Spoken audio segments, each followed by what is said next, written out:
What's up, SEN Live fans? This is the Outlaw John Rocha sitting in for Christian Harloff on this MLK Day. We got a lot going on today. I am joined by the Katest mom ever. Kate Mulligan is on the show today. And, of course, our own Ben Goddard. He stole a whole stack of bagels this morning. Slid right on in here. We've also got Mark Ellis coming on the show today. I'm excited for that. Turn off the Schmoedown for him. And calling in from Houston, the boat, Brad Gilmore. That's right, the boat is calling in. He's got a special announcement coming up. We're also talking the SAG Awards and that live event that's happening this weekend for the Schmoedown in New York. It's SEN Live. Let's do this. Boom. All right. Yeah, that was perfect. Gonna go live.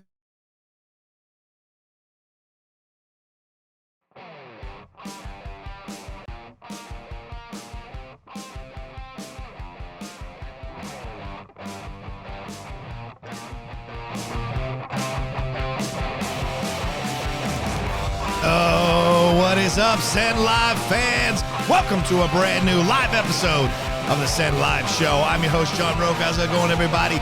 Christian Harloff taking the day off today. You know, it's a holiday. It's MLK Day. Hope you're celebrating however you want to celebrate it today. And if you're joining us, thanks so much. We got so much to talk about here. You heard the note earlier. We're talking about, we got Kate Mulligan on the show. We got Ben Goddard on the show. We got ourselves a little Mark Ellis coming on the show. And to top it all off, the boat, Brad Gilmore, is going to be calling in from Houston. We're talking about all kinds of things. We might even talk about Kanye West falling off a horse. We'll see how it all goes down today. But first, let's say hello to Kate Mulligan. How are you, Kate? Hi. How are you, Johnny Rocha? I'm excited. I don't know what there's no There's so much space. There's no barrier yet, though, because there's no one else distracting us from going into this. And we were having an offline conversation. Kate was interviewing. Yes. It was weird. I walked in. I was like, "What's up, Kate?" She's like, "I got questions for you." I got some questions. I go, "What's going on? Where do you live? What's your address? You told me that your dad passed away. Is your mom still with you? Where does she live?" Well, because you and I have known each other for a while now, since I was sneaking in and out of Collider forever ago. Yeah. Not forever ago, very recently, yeah, technically. Right. But it feels like forever. Yeah, but I feel like, and we've had like I know I love you, but I just don't know that much about you. Well, that's how it happens. It's all organic, right? Yeah. When you meet people, you're like, okay, when's the moment? Because there's always been people around. We haven't had time to kind of just sit down, hang out or do whatever, because you got so much going on with the kids and everything like that, and trying to do all these things, and a fleggling stand-up career that you've reignited again. So you are. Fledgling is the kindest. Oh man. Fledgling's the kindest. Ooh, okay. No, truly, that was as good as it could have been. I was just saying, I'm telling you, it's definitely. She's got a fledgling comedy career over there. My girlfriend says I use old words. I say druthers all the time. Yeah. I like druthers. I do. He's got his druthers. She's like, nobody talks like this. I'm like, no. That's so funny. My husband does that too. He'll be like, it was a real red letter day. And I'm like, that's not a thing anyone says. Real red letter. Those two things go together. Exactly. Well, I do want to say before we start, people were hyping it up in the chat. I do want to clarify, Makuga is not on the show. He is not on the show. We were just saying that Josh Makuga, everybody knows, is a massive Bad Boys enthusiast. It should be incredibly happy today because Bad Boys overperformed like a mother effer this weekend at the box office, and already there's a Bad Boys 4 supposedly in pre-production. So, insane. Bad Boys for Afterlife. It's going to be called. That's not really the name. Wouldn't it be Bad Boys Forever? Fledgling comedy career. Yeah. How dare you? How very dare you, sir? Yeah. Let's talk about that though. Let's just jump into the lead topic. Bad Boys killed it this weekend with almost 70 million expected through the Martin Luther King MLK Day weekend. It wasn't really looking that great. You love them or hate them, the first two Bad Boys, but with word of mouth and an A cinema score from audiences, it's doing well. And like you said, John, it's already greenlit for a sequel, which sucks because Bad Boys for Life is the perfect title for that one. Right. So are you guys excited? Did you guys see the movie? I did not. Did you see it? Of course, yeah. You did. Listen, I know Makuga owns the Bad Boys Corner, but I have a building on the Bad Boys Corner because I have been a fan. I mean, Makuga was 15 when this thing came out. I was in my 20s, so I was a massive fan of it as soon as it dropped the first one, and I was big. That's what got me hooked into Michael Bay. Yeah. So I've been a Michael Bay defender and apologist ever since. And Will Smith and Martin Lawrence had such great chemistry, just the style of it. I even still have the score in my head. Down, down, down, down, down, down. It's always in there, and it's a young Téa Leoni. Yeah. Teshki Cario was a great villain in that film. Then the second one came, and I didn't really like it that much, so I was worried about this one. I feel like that's the general. I mean, that was sort of the general trajectory. I feel like with those movies, right? Like, I mean, I know Josh says he loved 2 just as much. Yeah. Two is that was the fall of Michael Bay for me. Just like that was when he started just getting a little too self-indulgent.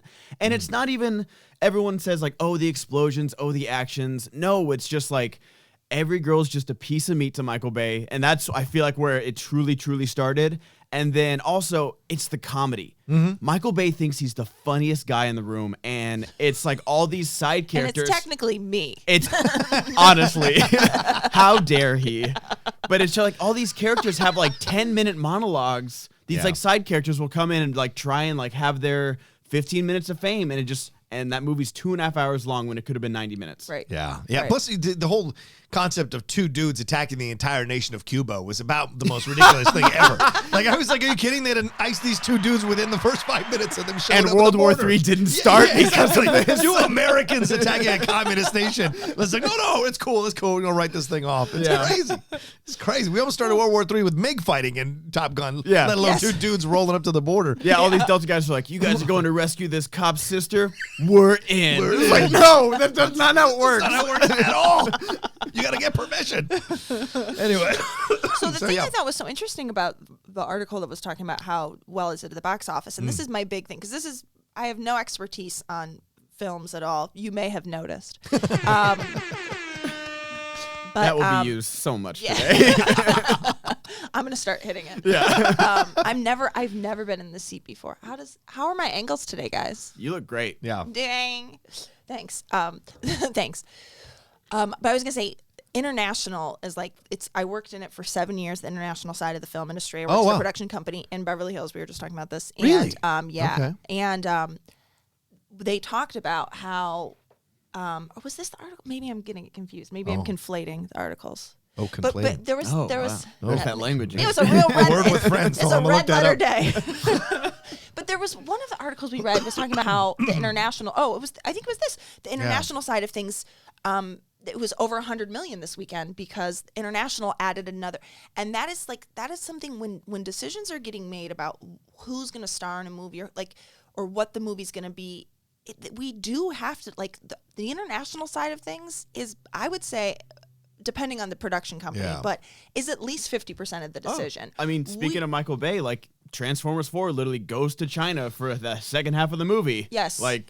That's all for money. But it's also like you have to keep in mind, like, okay, who's a star that's gonna play in right. And like there was a movie that Katherine Heigl was done in the United States. Oh yeah. Okay.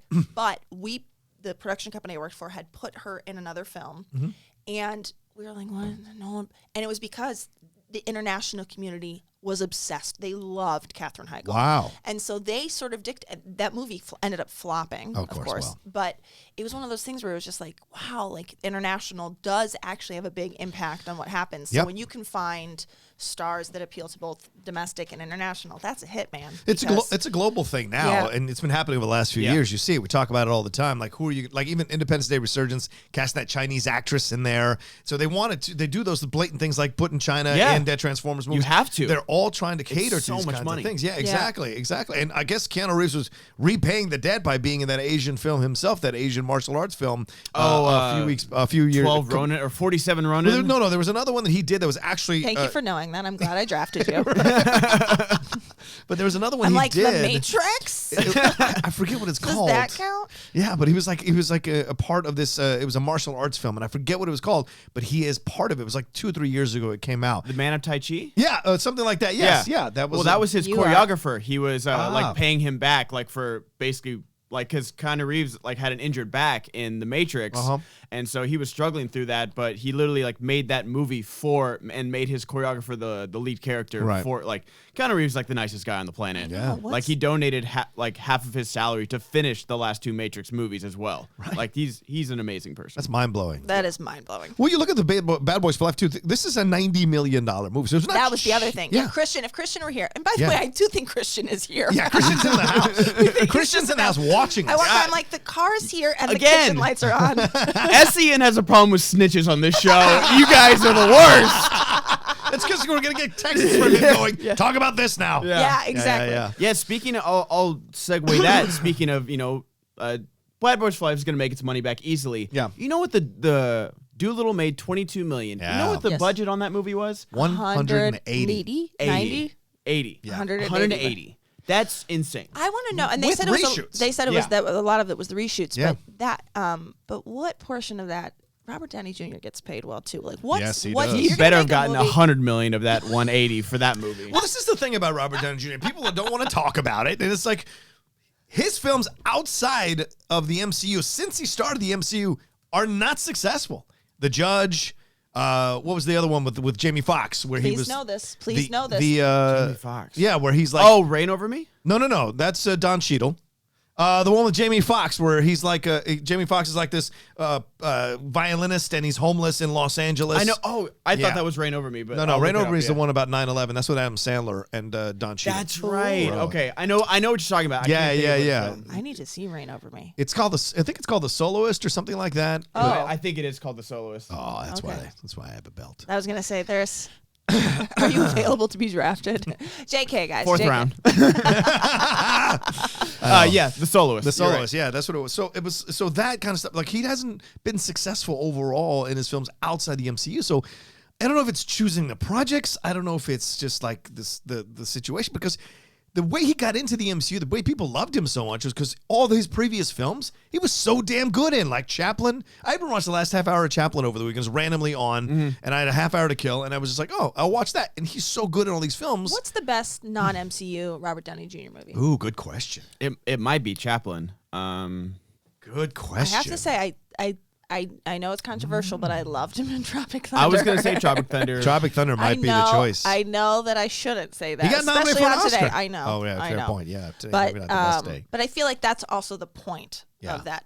Is that it is the point of him being in that role. Right. Is that it's so it's so This thing, if Hollywood. I make fun of. Yeah. Hollywood would do the movie that. almost needs to come out nowadays because of the Julia Roberts, Harriet Tubman news that came out, because people are saying, it's race. No, it's talking about how they'll literally go out of their way to cast a white actor instead of giving a black person a leading role. That's the point of the movie. That's the point. Yeah, totally. Exactly. Have you ever seen if you ever did the Blu-ray or anything like that, the special feature they have, which is a parody of the Coppola Hearts of Darkness documentary, they do a 25-minute documentary about the making of the film that's told in the style of that. And Justin Theroux plays this German filmmaker or Austrian filmmaker. I love him. He's wearing the shortest shorts ever, and he is interviewing all these people, and you hear the voiceover. It was at this point that the actor plays in the like a Werner Herzog. It was a whole Werner Herzog thing. So they go and Downey Jr.'s character, the guy who the Australian actor Downey Jr. is playing, becomes so method into this that he kidnaps Lincoln Osiris's actual family and keeps them in the house while he goes through the method of doing portraying Lincoln. So they have this older lady who's Lincoln Osiris's widow, and she's just this white man just took us here and we just hanging out whatever. It was so because they're all making fun of him. And he's hiding under the curtains, like he's in the jungle and stuff like that, and he's out in the yard hiding underneath the bushes. It is absolutely brilliant. Oh, I have not. Have you seen that? No, but that's on the Blu-ray. Yeah, it's on the Blu-ray. It's 25. Okay. It's worth it. Let's see if and Christian has it. The commentary track, which is genius, is him staying in the character until the actual end of the movie. Well, he says that. He says that in the thing. So through the whole commentary track, Robert Downey Jr. is playing Lincoln Osiris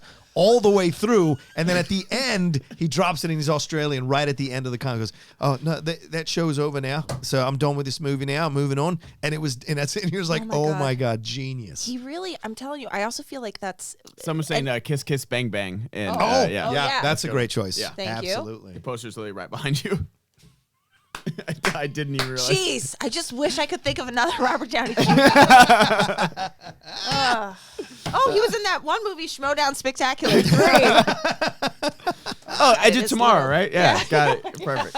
Anyway, you don't understand. Champions. Why do they spend that much money? $180 million on this thing. Dolittle. Like, who is clamoring for a Dolittle movie? It's gotta be the talent. This, well, also Yeah. talent, but don't you think the special effects because they're Right. I was like saying, the VFX, because like I didn't hate Dolittle. It was boring. But like all the little kids in the audience with their families, they were dying. Yeah. So I have to take that Yes. into account. And also, the opening of the movie is like this little animated history of Dolittle. If the whole movie would have been animated, letter grade up right there. Wow. Really? It should have been animated. Okay. Like same voice talent, Robert Downey Jr. and everything. You save a little money. Mm-hmm. The CGI doesn't look as bad, and it's for kids already. Yeah. Like you're going for 8 and under with the humor in this movie. So just make it animated and you save money. Well, that was the issue.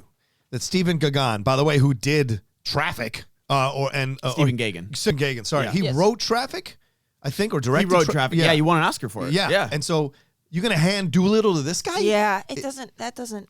And their issue was that he wasn't And then getting they it brought in- family friendly enough or comedy. They said, yeah, that- what yes. a surprise. I want to see the. He also did Syriana. So, yeah. I mean, like, I what want do to you see the think? traffic cut of Dolittle. The animals are really in pain. The polar bear is super The racist. polar bear is super racist. He's just an all-white polar bear. Oh, he hates grizzlies. He's like, your fur's not pure enough. All animal This grizzly's lives gonna matter. rob my house. We need to change the locks. Animal lives matter. Oh my god. It would just be all of that craziness. Oh, Jesus. It's such a shame. Anyways, it's going to lose a lot of money. It's going to lose a lot of money. So much money. But Parasite did well. I know Parasite. But people, I think the award season. Obviously, I'm literally crunching.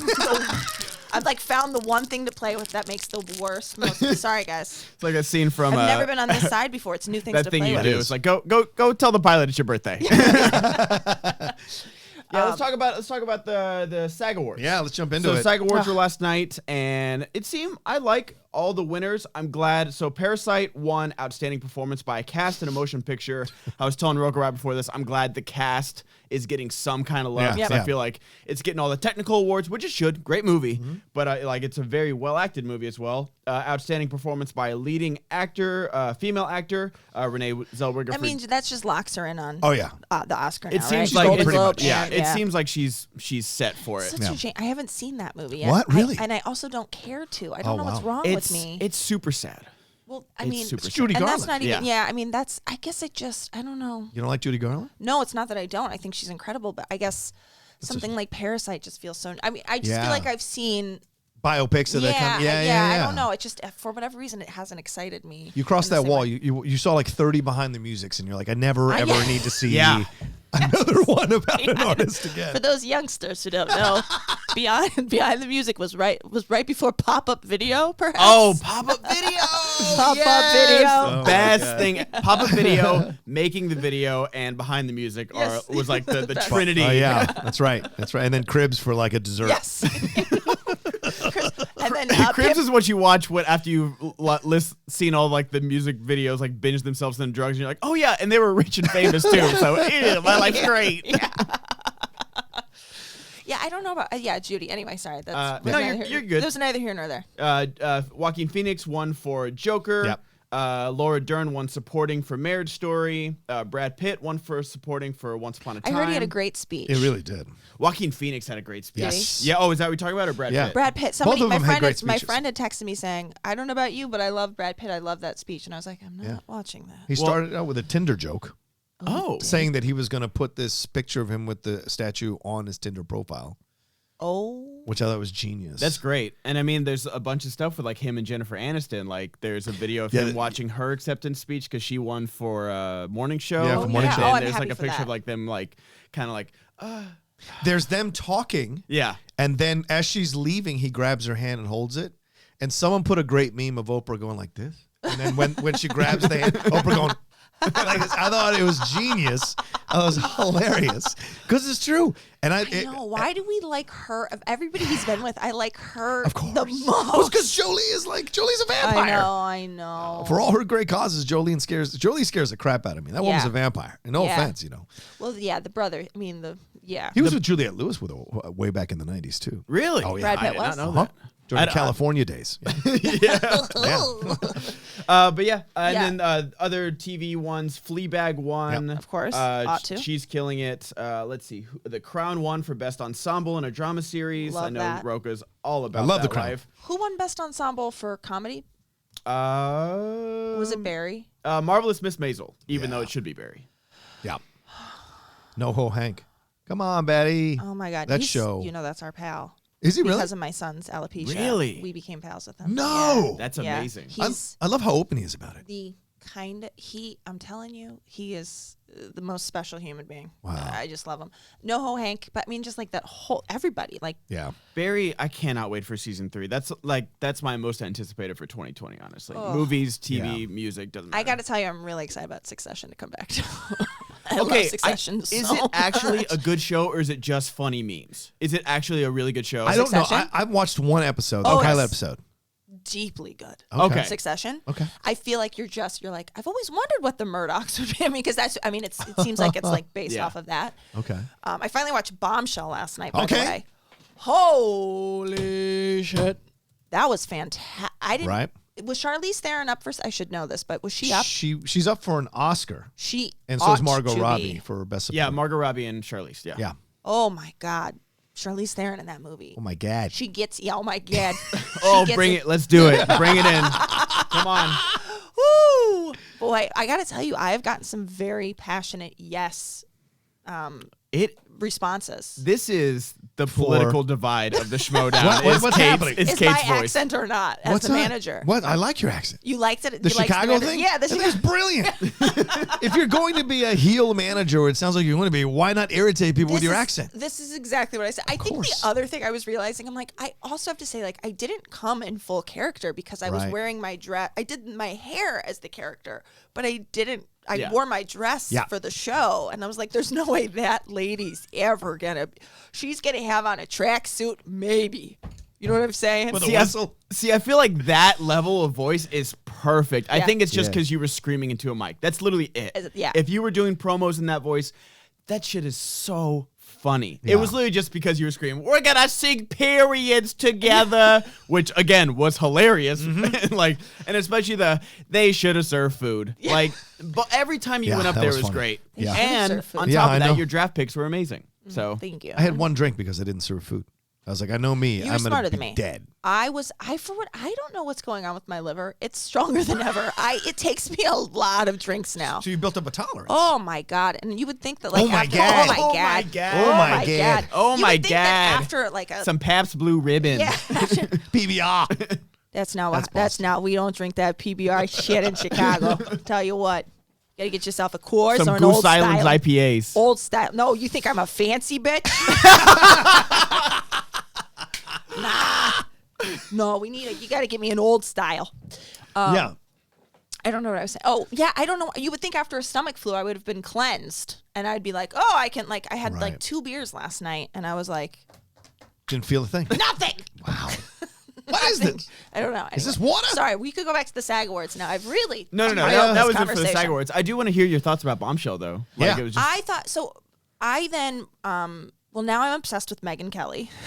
Like, no politics aside. Yeah. I just think she's such a compelling person, Mm-hmm. and I also think that she was somebody who, and I knew this at the time, but I felt like she was somebody that was very willing to be herself Mm-hmm. on a network where and same thing with Gretchen Carlson for that matter. Like Yeah. it seems like there was a fight to like be themselves or fall in line with what the company was saying. Yeah, or the whatever. edicts. Yeah, Yeah.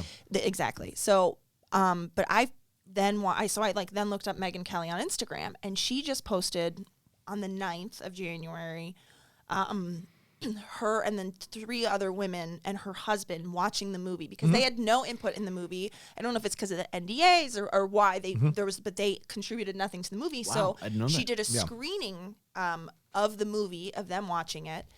And it like gives me chill bumps to even think about it. But then she interviews everybody afterwards. I didn't get to watch the whole thing, but it was they all are talking about just what it meant to watch the movie and the things that the movie got wrong and the things that the movie got right.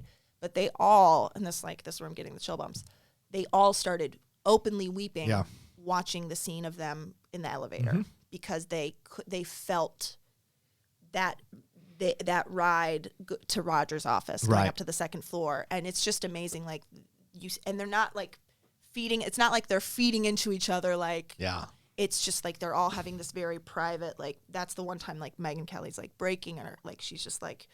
And it's just so powerful. It's the one I have not seen. I haven't seen Bombshell yet, and I need to. I'll say this. One, that's a visceral reaction they're having.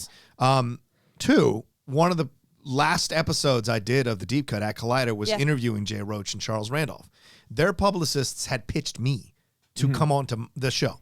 And I thought, man, I've really kind of finally crossed that line where people want to come on the show. It's getting named. Yeah. And so they came on and talked about it. And they couldn't because of the NDAs. Yes. They couldn't get Megyn Kelly. I'm so glad to talk to you about this. But Gretchen Carlson, they said Gretchen Carlson has started a foundation now or a movement now with lawyers so that they can undo all the NDAs of all these people and not have them lose their money. Right. So they can actually speak about it and talk about it and break it wide open. It does seem like such a strange, like that if you're a victim, in order for you to get the money, you have to never talk about it again. Seems like so. Yeah. I don't know. It just seems like, well, that's the whole point is to talk about it. Right, exactly. So that it doesn't happen again, so that no one else has to go into it. Right, because if someone sends you something that you have to sign and says that you can't talk about certain things anymore, and so you can get your money and you don't sign it because you don't think it's fair because you got things you want to say, I think it's right that you should be able to have things you want to say and not sign it and sacrifice the money or still get the money. That's right. Is there anything you'd like to say? Hey, let's read some Streamlabs, guys. I don't get my own town hall meeting. Let's get into it. Yeah, what's the Streamlabs? All right, guys, Streamlabs and the Schmoebot is currently on right now, so make sure you guys are Schmoebotting in some questions for Rocha and Kate. And be patient. You. And me. Ben, yeah, why not? And nothing's... look, it's all open. Let's have an open, fun show. Open, fun show. Ask any question you want. We will answer. That's the name of the show, Open Fun Show. Question 1. Where's Christian? We have a huge announcement about Christian. We do. Coming up. First one, coming up. Tease. Good morning, everyone. Sorry to be a downer, but I'm kind of tired of the movie commentary and fart jokes myself. YouTube content is too discriminatory. Give me TV commentary and queef jokes. You had me in the first half, buddy. I can't lie. All right, what do we got next? From Brian R. Reinenson. Hey, Rocha, I have 2 soccer questions for you. What do you think of VAR? Yeah. Do you think our boys in Liverpool will go undefeated in the league? Yes, I hope we get undefeated. Knock on the wood. We had a fantastic game beating Manchester United over the weekend. VAR works and it doesn't work. Certainly there are kinks to work out. So listen, instant replay in the NFL. When it first got introduced, there were a lot of people who were upset about instant replay. They're still changing things every year. What can you challenge? What can you not challenge? Offensive pass interference, all of that. So it's first time it's being used this year in the league, so it's going to take some time to get it right. That's what I'm saying. Can you explain what you're talking about to some viewers? Sure. Video Definitely replay. Not me. It's called video assisted replay, and every goal, for football has soccer, not had this. No, it has not had till this year in the Premier League. It was used in the World Cup recently, but in the Premier League, this is the first year they're using it. This is the English league, and every goal gets looked at, and every possible penalty gets looked at. So if players get upset about a situation, as soon as play is stopped, they can go back and review the tape and take a look at instant replay and then decide. Why did it take so long for that to be? It just seems like I think with any league, it's that kind of traditional thing, and people don't want to remove the human factor of judgment at that time, and they think, and then even with the VR, which is supposed to make it cleaner, it's make it more muddy. It's made it more muddy because people are mad that your hand going offside by this much can affect whether you can score a goal or not, or your goal's allowed or not. Do you think it's going to affect the way people play? Yes, and I think it's going to affect the way people coach as well, or managers coach. It needs to be at least like for goals, because like I've seen full soccer balls cross the line and not get called for a goal, and I think that was in the World Cup, if not in the Olympics or something. Yeah, it was England. It was Frank Lampard when he hit that ball against Germany. Yeah, bounced off the crossbar, went down. It looked like it went in, but they never reviewed it, and it was a whole thing, and that's what started the anger. Yeah. And that's the thing. Like we have the technology, so when people at home are like, "Oh, that was pass interference. Oh, that was a goal or offside," it's like you have to use it because like the refs can't be getting criticized for stuff they just can't see because Right. they're field level. Yeah. Right. All right, so what we got next? We'll get next. Wiley Todd. Hey guys and Hey, Josh, Wiley Todd. Hey guys and Josh, you're the best question. Have you guys seen the movie Forbidden Kingdom that came out in 2008 with Jackie Chan and Jet Li? Just rewatched it and it was really cheesy, but still holds up.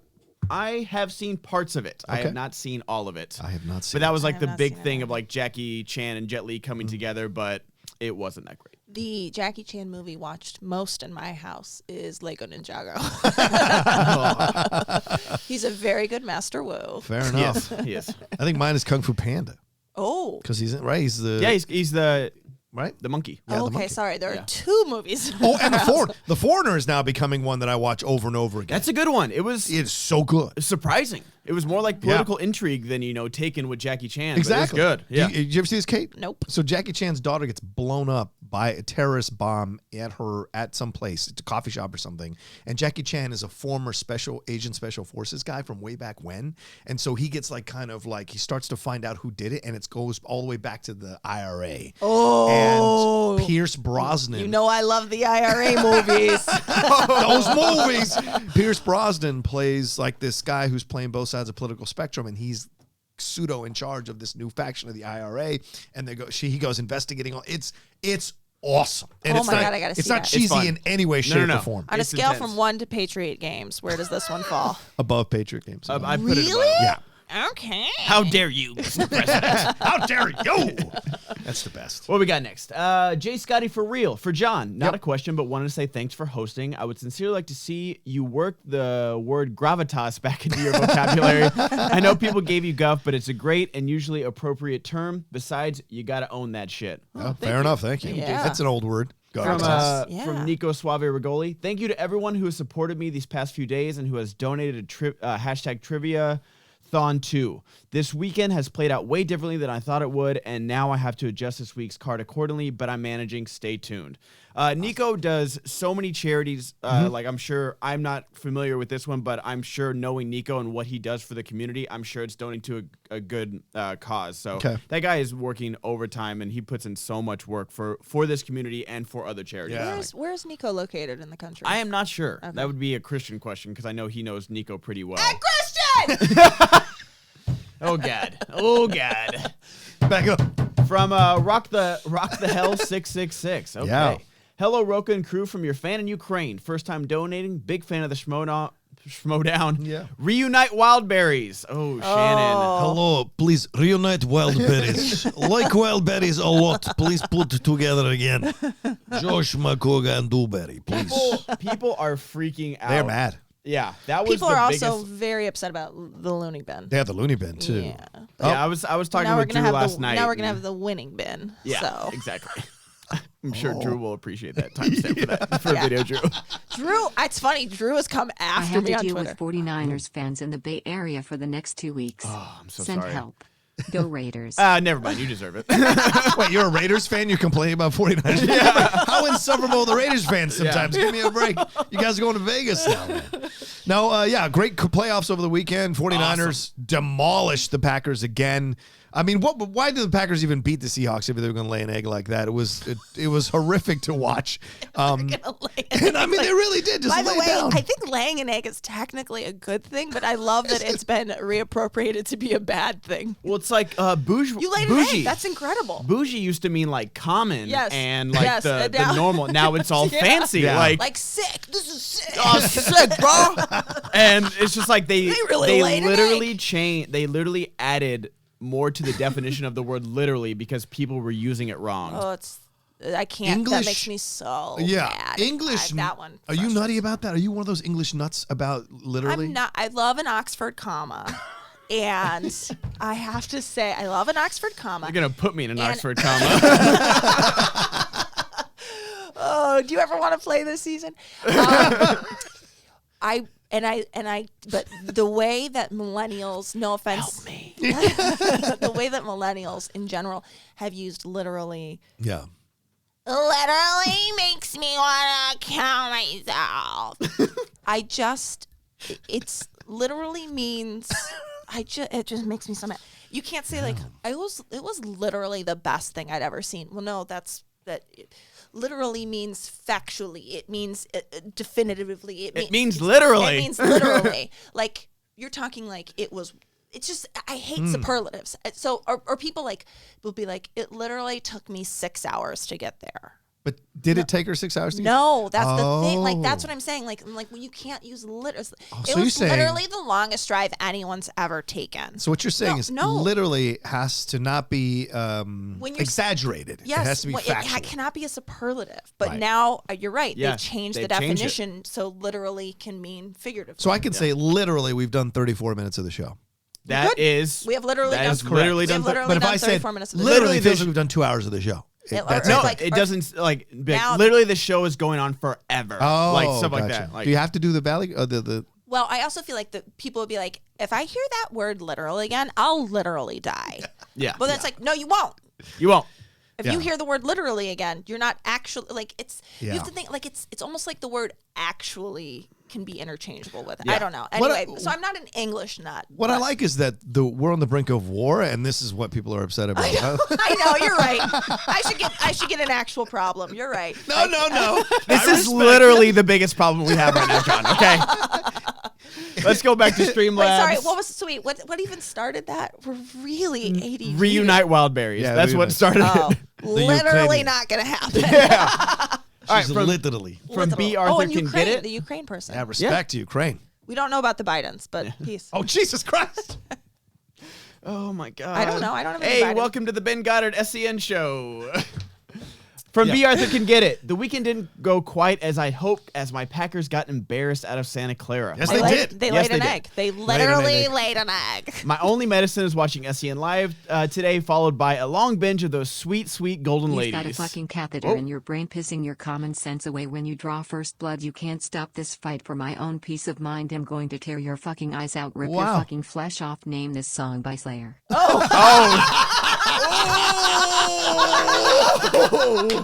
Oh, this morning was going to take a turn. I know. That's so genius. Every song by Slayer? Yeah. I don't know. Yeah. Any song by Slayer? That's so. I was like, oh, who's this directed at? Do we need to get security? Yeah, I was about to mute. Mute it, but yeah. Woo. Apparently, Ellis is at the gate, but it's locked. Oh. So I'll go get. No, you're engineering. What are you talking about? I'll go get him. All right, so let's do some more Streamlabs real quick. Mouth. Oh, God. You're muted. Kate, I'm normally on your side, but literally one of the greatest joys of language is seeing how people play with it and how language adapts over time. But your gripe with the word literally is literally fair because those people are annoying as hell. Yes, they are. Absolutely. Thank you, Call to Action. I appreciate that. Is that Call to Action? Which one is it, Paul? I never know. I can't believe that I'm starting to feel like love and care for those good people. Yeah. Blazing Inferno. Thank you, B. Arthur, and glad we can help you through that pain, because that was painful to watch. Blazing Inferno 90. How about them Chiefs? Will they win the Super Bowl, Rocha? Yes. I think they absolutely will. I think the 49ers, here's the deal. You're going to put up Andy Reid against a new coach like Kyle Shanahan. He's going to scheme the hell out of him. The 49ers have never played an offense like the Chiefs have got. The Chiefs were down 24 points at home to the Texans and came back and torched them. They 51-7 run. It was nuts. And they were down 10 points against the Titans, and the Titans were running on them, and they figured it out, made some adjustments, and boom.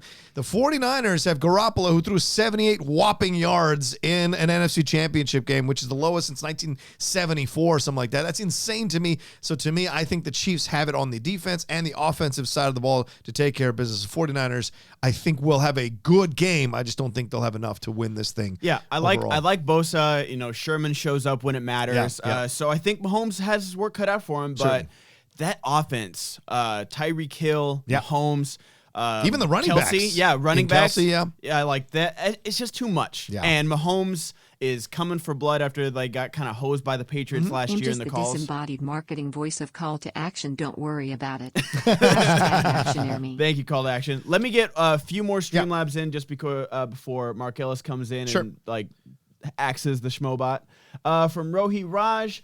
Rocha, been a fan since the start. Staying at the top constantly is tougher than rising up. Kate, amazing job at the draft. I'll tell her when she comes back. Yeah. Ben, trooper. The song was Payback by Slayer. Was just checking if there were any metalheads on today. That was not directed at anyone. Sorry for the confusion. Oh, no. Don, you're good. Don hangs out in my streams a lot, too. He's a Don's good dude. funny as hell. Yeah, that was funny as hell. Yeah, that was amazing. I I honestly just don't know Slayer lyrics. Yeah. I love Slayer as a band. Yeah. But I never recognize the lyrics. And then love Dave Chappelle's speech at Mark Twain Prize. All-time best comedian for me. Where do you guys rate Dave Chappelle? Ooh, good question. Yeah. Wow. Damn, that's tough. I want Ellis in on this. Yeah, Ellis should be in on this. So let me come. Let's table that one. Yeah, come back to that because I definitely want, especially that's a Kate good and Ellis, the two stand-ups in the room. Oh, thanks. Yeah. You know, I've done it a couple times. I watch a lot of stand-up specials. So do I, Rocha. Shout out. Please watch the Leslie Jones one. That thing was is it good? hilarious. I'll tune into that one. Yeah. PC, old style or half acre. I miss my second city. Happy Monday. Thank you, PC. The Pot Stir, prerequisite to the John Cena Classic 12 rounds and production with a working title of 4 rounds. Word is John Rocha set your replace Cena as the lead. Story to follow a delusional man onto his past successes for dear life.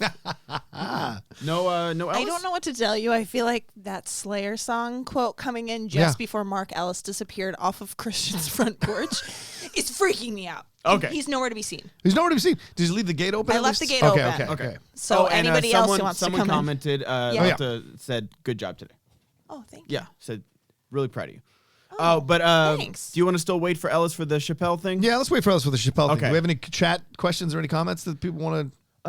Did you ever see 12 Rounds? I did not. I didn't. I'm not. It was John Cena's best action movie. Like it was with Aidan Gillen from Game of Thrones. Right. He was the bad guy. So it was fun. It's a fun Netflix movie. They hit his quota. Yeah.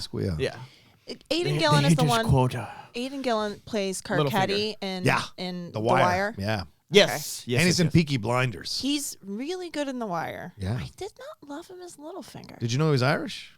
Yes. Well, I mean, the name sort of gave it away. Yeah, fair but I so. guess also people might think I'm more Irish than I am. Kate Mulligan. Kate Mulligan?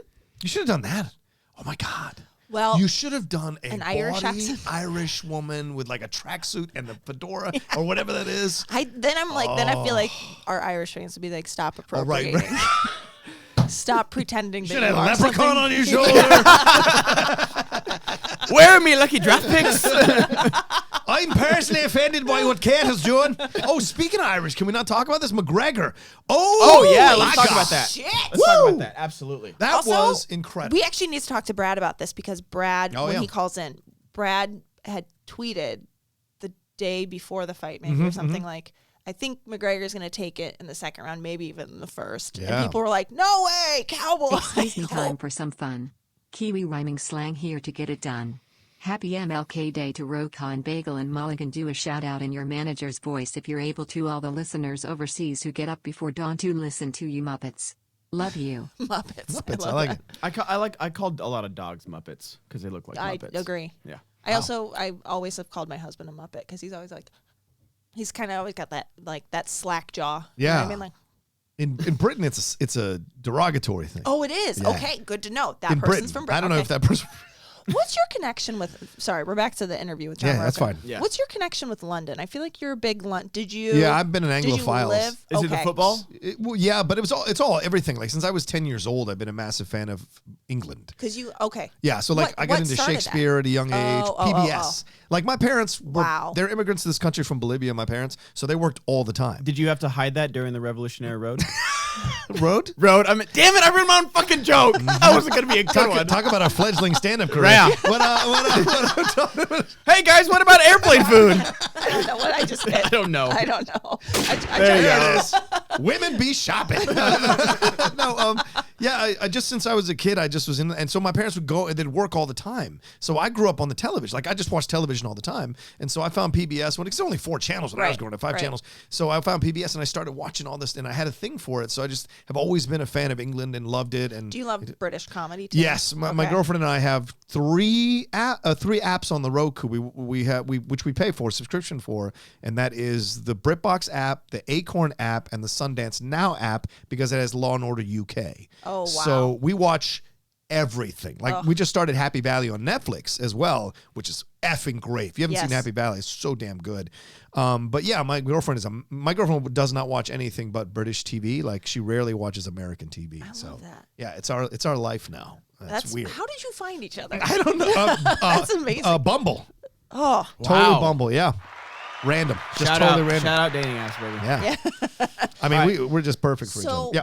British. So then the football thing. Yeah, you were already into football because of being Latino. It's just like like baseball for American kids. For us, it was always soccer. Right. Yeah, we played in the yard all the time. Okay. So it's all connected to that. Plus the Beatles. Did you ever live in London or live in England? I studied in... Sorry, guys. I'm sorry. I'm commandeering the show. Doesn't anybody else want to know this, though? For 6 months, I lived in London in 98 as an exchange student through Florida State. Oh, my gosh. Yeah, so that was a blast. Yeah. And then we went last year for 10 days, Lindley and I, for the top 10. I remember this, yes. Yeah, doing our live show. She had never been to London. Oh, my God. So I took her for the first time, and she was just like going insane. Is the pound still pretty mighty there? Yeah. Okay. It is. And we'll see what happens after this whole Brexit thing. After the Brexit thing. I have no idea. Yeah, because we're going back in May 2nd. King's Place, May 2nd, Top 10 Live. We took the 400-seat theater, so if you haven't got tickets, go get tickets. Come see us. That's amazing. Good for you. We'll see if we can sell it out. All right. Sorry. Back to What do we got? Back What to do we you, got, Ben. Yeah. Back to you, Ben. Let's go back to Ben in the booth. From TR, the super chat. Have you had a drink worse than Malort? Oh, yeah. Malort was what they gave me in Chicago when I was doing the live show. I was on bronchitis. I was having bronchitis. Oh, again. This is your thing. Yeah, it's the worst. That's your brand. Huh? It's two black lungs. Yes.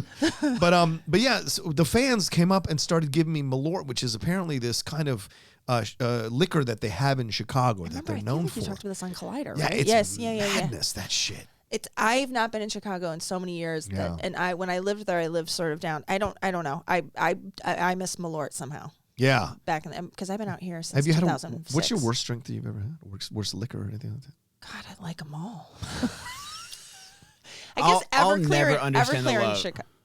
Everclear is just like rubbing alcohol. No, I know. That would be the worst. I've never understood the love for like Hennessy for cognac. Oh yeah, I don't get it. Right? I just like I've drank really good ones because I work at a bar, so like I'll sneak like the really good like 50-year aged Hennessy. Like my manager gave me like a little thing. Still nothing because I don't like Scotch, but like I can drink Blue Label. Right. But I mean that's the best stuff. But I'd never gotten cognac. Couldn't do it. I love a whiskey that tastes like peat. You know what I'm talking about? I'm texting Ellis right now. Oh yeah. The peat is the stuff they burn in Ireland. Yeah. There was a whiskey, an Irish whiskey that I had once that I was like, it tastes like Ireland smells. Yeah. I gotta get back. I gotta get back to Ireland. I'm a tequila person, so a good like aged tequila is. You're Mexican, right? Mm-hmm. Yeah. Half tequila. Makes sense. It all Yeah. makes sense. It's all coming together. It all comes together now. I think we talked about this before. My sister lived in Cochabamba for 3 months. Yeah, she did a language immersion program there, learned Spanish before she went and did. That's where my dad was born. Oh, in Cochabamba. Yeah. I feel like there's one city in Bolivia and it's Cochabamba. Like I feel like everybody I've ever talked to, like my sister was in Cochabamba. They're like, yes. It's either Cochabamba or La Paz, which is the capital. But Cochabamba's in Scarface. That's where Sosa's from. Oh, okay. Yeah, when they show it. What's the liquor you grew up with? Or not grew up with, but like what's a Bolivian movie is this liquor? from Rise and Shine, Adam? You're probably wondering where you are.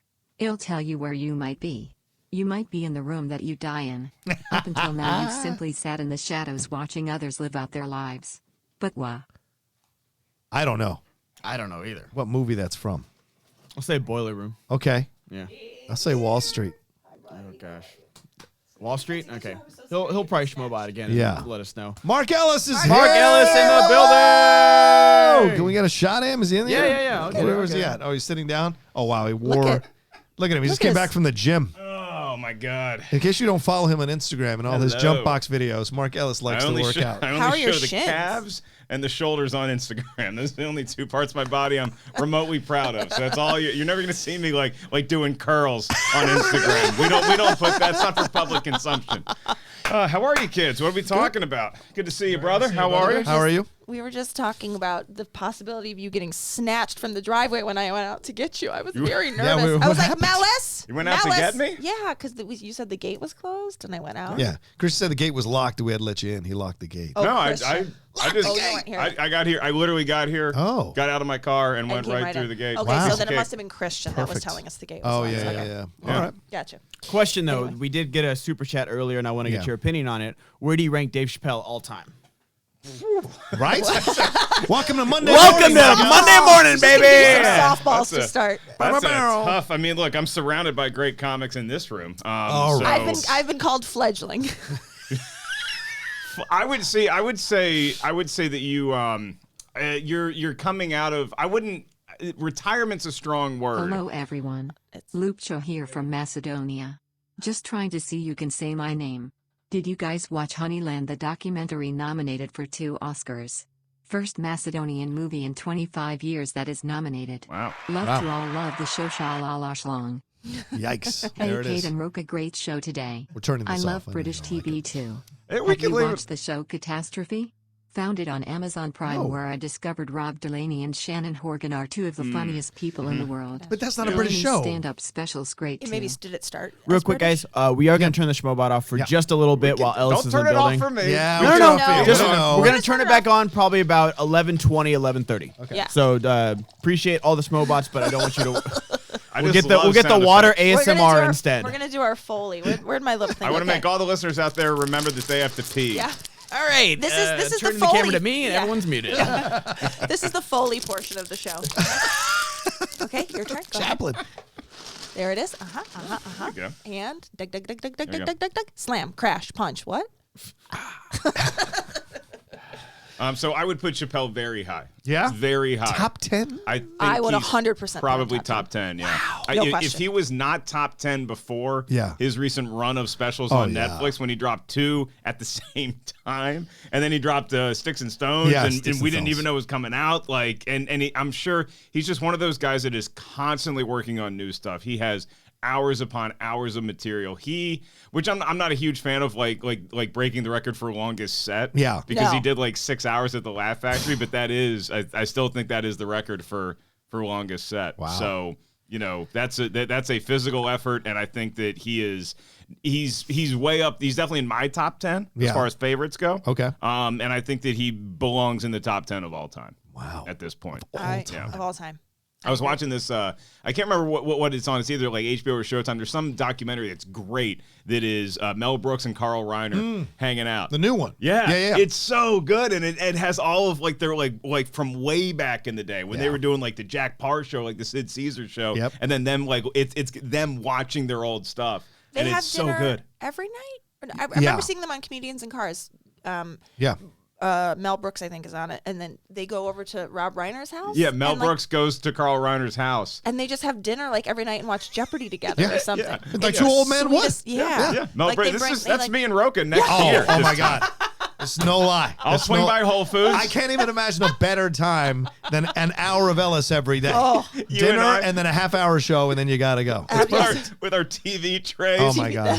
Why are you talking about soccer on Twitter? Right. I have been I'm mad that I've been missing the GOAT Jeopardy or greatest of Oh, all yeah, time. yeah, Like yeah. they've been doing it was Ken Jennings and the James guy and someone else, and I'd need to see those replays because that's just It's a replays bunch or of those smarts. people are back.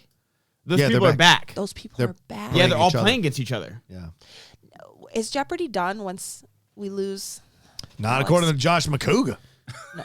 He'll never let it die. Oh, okay. I was going to say, wait, is if, that Josh's next gig? He'll break into the studio and host the show. If Price is Right can survive, then I know, but those Alex, are Alex Trebek is great, and him breaking down when people some guy wasn't gonna get the answer, and he was just like, "We're all rooting for you, Alex," in his final answer, and it popped up on the blue screen, and yeah. everyone started crying on set. Oh, that's nice. That really is the litmus test that Jeopardy is much more popular and a better game show than Wheel of Fortune. Yeah. Because we know the greatest Jeopardy players of all time. Yes. Right. If Wheel of Fortune did a Wheel of Champions, it's I think Peggy in '87 was really good. And who was that other guy that spelled a lot of? Yeah, he was good. Peggy's in the wheelchair coming in. Still spinning. It's got Kate Mulligan's accent from the Schmoedown. I need to Oh, here know we because go. you're my other boss. Should I lose it? I'm definitely not your boss. You are sweetheart. my boss. I Of feel course you like are. our relationship, you keep me in line more than I that's keep fair. you in line. Okay, Yeah. as your boss, I would like to tell you to now tell me. No. I thought it was hilarious. Okay, good. Yeah, Thank you. I'm not in the position with the Schmoedown, nor have I ever really have been to tell people where to go with their characters. Yeah. You But it know, didn't- that's but it not didn't. my department. Okay. No. I said, I'm gonna send you I down said, to HR. He tells people where to go with their complaints, that's for sure. I'm payroll. That's all I do, So and I'm not that good at it. I will say, I said to you, I live to impress Mark and to piss off Christian. If I can do both of those things in one character, you certainly do it. Because Christian immediately was like, "That's not going to be your accent. That's not going to be." And I was like, "Nope." And I was like, he's like Mark, Kevin Feige like about the Marvel, the Doctor Strange. Like, it's not going to be horror. Don't worry. I was thinking of Kate and her new accent yesterday. I did not know that this was like a couple blocks from my place. Yeah. There is and I don't know if it's affiliated with the classic Gino's East. I just heard Santino talking about this. It's there. It's right in the valley. What is? There's a Gino's East. He lives right by you, deep I guess. dish pizzeria. Yeah. We live pretty close to each other, and we should go get a slice because it's like a child of the original. Yeah. Where is this at? So it's in Studio City. It's like Coldwater and Magnolia. Cold water and Riverside. Gino's East, when I was a kid, we would every year around Christmas time, we would take the train into the city and we would do like this big walk. We'd go see the Marshall Fields windows, and then we would always walk and we'd put our name in at Gino's East. And for whatever reason, like now I'm a Malnati's person. Like I love Malnati's now, but that's because Gino's East sort of like it was just it ended up getting so hard to get to. But they do just like Malnati's does. They do this cornbread. It's like a cornbread crust and a sheet of sausage. Not like you can also get the crumbled sausage, but I can't believe it's here. I heard that literally just say, Wow. Oh, yeah. God, what I wouldn't. Yeah, Gino. That is the first place that we went when we went to Chicago in April when I was taping my special and we were doing the Schmoedown. It was Star Wars Celebration. I think I got in Thursday, and it was me, Chris Skoliski, Knapsack, and Joseph Scrimshaw. And the four of us, we were not messing around. We're like, we want to go to either Lou Malnati's or Gino's East. And so we ended up going to Gino's. It was right next to the hotel. And because I was in like deep training for my special from a physical standpoint because I wanted to look good on camera. Yeah. And I sat down and I was looking at that pizza and I'm like, I'm just going to write a joke about how I was in shape and now I'm not in shape anymore. That's a lot more fun than having abs that nobody's going to see in the special. You know what's fantastic is watching you work up on that stage when you're rolling with people's comments and shit that's going on. I mean, I was blown away. No, I was blown away by how quick you are with like the improv. Stellar jokes. Like these jokes aren't like easy, low-hanging fruit. You take what happens and then you find the funniest part of what happened and you find a way to like elevate it in your jokes. Are you sure you're not confusing me with Leslie Jones? No. Sure? She was good though. I like that new special. Yeah, but I'm very happy for her. Right? Mm-hmm. The Leslie Jones and Michelle Wolf, both those specials recently are fantastic, but like watching you, I was just like blown away, man. Is your comedy? Are you talking about like live? Yeah, like last weekend. Yeah, like last weekend. Yeah, is your comedy getting? Do you sense that you've reached a new, like you're in another level? No, you're always just working. You're always just improving. You know, and the thing with stand up is that it's not like you're a rock band where you can just go continue to do the same hits and it's like, all right, well, we wrote a great 4-minute song and now we can play this every gig for the rest of our lives. It's like you refine something and you get to the point where now it's your kids and you have to send them away to college. It's not even kids because kids occasionally will come back to you. Like this ask for money. These jokes for comics, it's like a goldfish. It swims around and if you feed it too much, it's floating on top and now it goes down the toilet and gets that Viking fish funeral. Because we can't, there's only so much time that you have with any particular joke. So it's the lesson that every comic has to learn. You cannot get too precious with your jokes. And it's always that first hour that you're really like, oh, I can't believe I can't go up with any of that stuff. And so I actually had a good breakthrough this weekend. I was working a lot of different sets, and there's a couple pieces that I think fell into place that I'm excited to put on stage in New York this weekend. In order, or they fell in place like in content. Like the order's a little. I'm still working on the order of things, but there's just a couple new things, and I'm like, oh, that's how that works. Yeah, you know, so like you're playing Zelda when you're a kid and you're just looking for like the key. Yeah, I was never a big role playing game guy. I'm like, can I just save a goddamn princess and go outside? Like, I don't want to. This is like I have to read an instruction manual to play. One time my buddy Doug got it. He had Super Nintendo. And you definitely have a buddy Doug. I have a buddy Doug. No question. No question. He got Final Fantasy like 7 or whatever. Yeah. And like 2 days later, I was like, hey man, how's Final? He's like, I haven't started. I haven't finished the instructions yet. I'm like, what are we doing here? You put the game in and you just figure it out on the fly. That's how I felt about Red Dead Redemption. I was in the middle of a gunfight and I tried to ride away, and it was like, sorry, your horse is not clean enough to ride. I was like, get the fuck out of here! I got low oil in my Ford Fusion right now. Still gonna ride it home. I got a funny story about Red Dead Redemption 2. It was I can't remember if it was who it was. It was Knapsack was involved. They were having a conversation on the patio of the Comedy Store when Red Dead 2 had come out. Oh, wow. And I went away maybe I was going to do my set, then I came back outside and I get a beer and I walk right in the middle of the conversation. And they're like, yes, so if you have to bury a body, you should do it in the desert near a creek. And I'm like, what the fuck? What are you guys talking about? And they're like, oh, Red Dead 2. And I'm like, oh, Jesus. We're going to have to go to outside Vegas tonight to dispose of something. You're in here, I'm in. I'm in to do that with you. I think the thing that I've always been jealous of is comedians, and you are perfect example of it, is comedians that are like so smart. They have like all of I call it referential. Like you just have so many references. Like you like that somebody can say something or like you could look at somebody and you could be like, that person looks like the da da da da da da. Like I feel like you have the best, and it's especially when you're improvising it like makes it just, I'm like, it's like one thing I can identify. I 100% don't have it. It used to be quicker. I do like using references, but it used to be a lot quicker in terms of movies. And then, even just now when you were like, it's like a goldfish swim, like if you feed it too much, it's and you're like, I would have been like, it's you when you do stand up. You have literally, like I wouldn't have. I don't know. I appreciate the compliment. I barely consider that a skill. Like a skill is like being able to start a fire. Okay, I can't.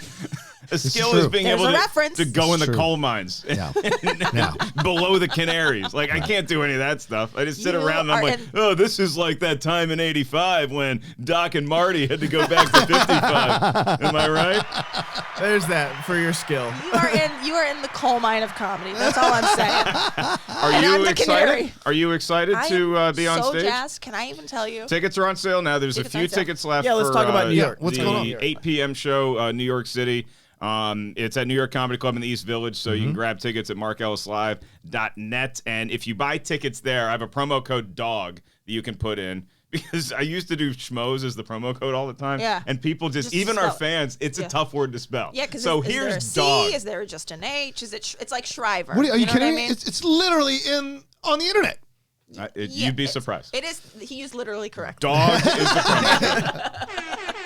Dog is the promo code. And if you buy tickets to that show, then you get half off of the SEN live show that y'all are doing, we're doing earlier that day. Yeah. So, yeah. Let's plug Kate's all on the show. Let's plug all of it. Kate's on. Who else is going to be? Yeah, who else is on? Kate's Kenny? on the show. This is rumors that Kaiser has. Every time I see Kaiser, he's like, "Hey man, I got my set I didn't ready." know Kaiser was going to New York. Kaiser this is going to be a trip. Kaiser is. We're in negotiations. Okay. To do a set. Could you have him take the bullet? I'm just kidding. Well, no, it's very easy because I have like the best host and a great comic is Vince Chang. He's a New York comic. And great. Did he host when you went up? Yep. He's just so Vince funny. Is so nice, man. Funny. And he's great. He's just a nice, congenial dude, and he's a great host. He gives. When he introduces you, he gives. And you love that. I love that. Yeah. So it's him, Corinne Fisher. If you guys have never heard of the Guys We Fuck podcast, it's her show, and it's huge. Like she tours all over the world with it. Comedy that same location, or not that location. She did a Guys We Have podcast live taping at the Comedy Store main room. I think it was like the night before New Year's Eve and sold the place out. So Corinne's one of my buddies, so she's going to pop in. Okay. And then we'll see maybe a couple other mystery guests. Are you nervous? Are you stumbling over your words? Does he make you nervous? You've been picking at your shoulder and stumbling over your words. I got like an itchy arm. Do you get nervous around Ellis? Is it his talent? Is his genius? Comedy? Like what happens to you? We have a history. I have to say, I am so into the beard. Oh, thank you. You got to keep the beard. I think. I don't know. Okay. One of us. I'll be fair. One of us. Who wants to open with their argument? I would. Okay. Ladies and gentlemen of the jury. The defense has the floor. You're the judge and the bailiff here. Okay. The defense has the floor, Miss Mulligan. As somebody, not that this particular body part is available to him, but I have a body part that he could use. I think he should go with what I think, which is to say, I'd fuck that beard. Ah, good. Well, it's physically, I'm not sure how that works. Objection. What is your argument with you would fuck that beard or you would ride that face? Wow. Ladies and gentlemen of the jury, I understand that I've maybe misspoken. Literally. Yeah. Literally. I would ride that beard. Wow. Fuck that face. Wow. I'm going to look at my bank account and see how much money I have to take Kate out to a nice dinner. I would also like to address the double standard that if a man had said this to me right now, that would be everybody would be up in arms. So I do apologize if Mark feels me too. If Kate was bitching about her armpit and I was like, I'd fuck that armpit. Yeah. Listen, it does All right, itch, though. the defense has rested. Prosecution, you have the floor. rested on that beard. 17 minutes ago, text from John Rocha. Gate is open. Come in. I did not text anybody. It was Christian. I would have jumped the fence. It must have been Christian. I'm sure you've busted through your gates in your youth. So With these calves, I could box jump that. That's true. You could. All right, Rocha, you have the floor. Argument?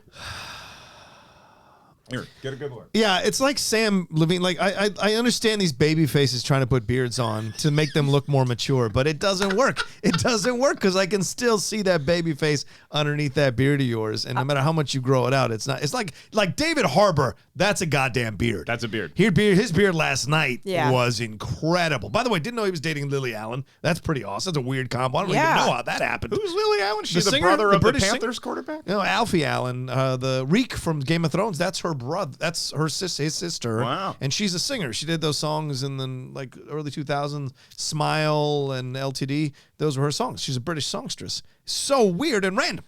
Listen. But he's got a great beard. And a great voice. He's got William Hurt's voice. I've always thought that. Interesting. No. William Hurt. I feel like David Harbour. So we used to have the Polar Express that William Hurt narrated. Yeah. He's like, fix that hole in your pocket. And I feel like David Harbour could do that exact thing. Okay. I'm just saying.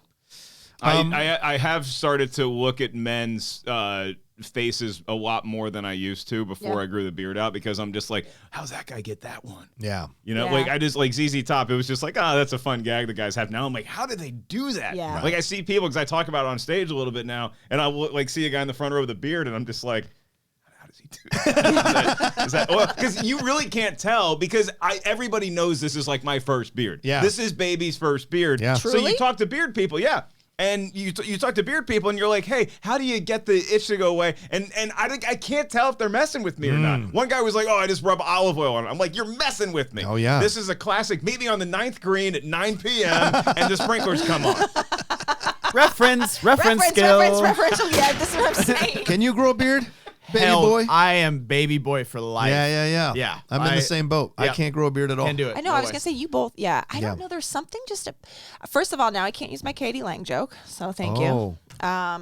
What did I? What was the joke? Well, no, She's another European songstress. No, I know who that is. I did that whole thing in San Diego about telling you looked less like Katie Lang. Never mind. I can't do that now.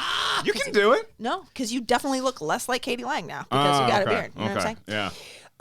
There's a joke there. There's a joke there. That being said, Sure, you can find some sort of bearded person. Yeah, Some sort of lesbian bearded joke. lady. There's a joke there. but I feel Constant like also craving. I love constant.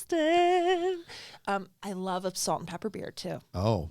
Yeah, I got some great. That's why I was hesitant to grow it out too far. And then your BFF, my ex and still friend Downey was like, no, you should definitely grow the beard out. Like it's time. Oh. That's so interesting. You should try the beard. And I grew it out, but it was the perfect time for me because it was going into the holidays, and I knew I was going to put on like 10 pounds of cookie weight, and I'm like, this is the perfect hide. So you're not going to see me shave this until I lose the holiday weight, and then maybe like around April. Maybe I'll shave it for the Masters.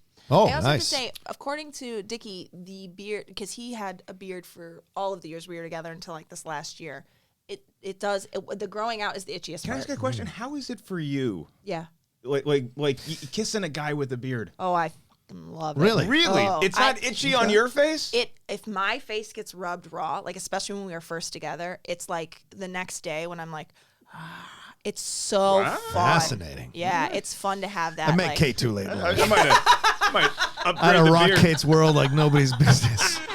I love not shaving and making out with a woman. It was the best. Speaking of which, I left my mark. I was watching old Schmoedown matches, and I watched the top 10 versus Gray Drake and Matt Atchity. Oh, yeah. Matt Atchity had a mean goatee. He did. Rocking. Like, it was thick. And that was there. back when Matt was had lost the weight. Matt had really focused on losing the weight. Yeah, he had changed his diet and everything because he'd wanted to explore it. He looked fantastic. He looked really good when he had lost the weight. So, oh boy, poor Matt Atchity's like, oh boy, Rocha's talking a lot of past tense today. No, as the guy who struggles with his own weight, I get it. The yo-yoing is part of life. Struggle with. Are you nuts? That's the one thing. Fantastic. I never take my shirt off. I don't go to the beach because I don't want to see my asking shirt. you to do it most of the I time. also don't take my shirt off. You kidding? No one wants to see that kangaroo pouch.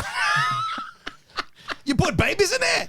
Just truly. It No, I've had such a body this morning. I think I look like John Candy all the time, like old school John Candy. You've true body dysmorphia. Yeah, true body. Like my girlfriend goes in crazy. It drives her crazy.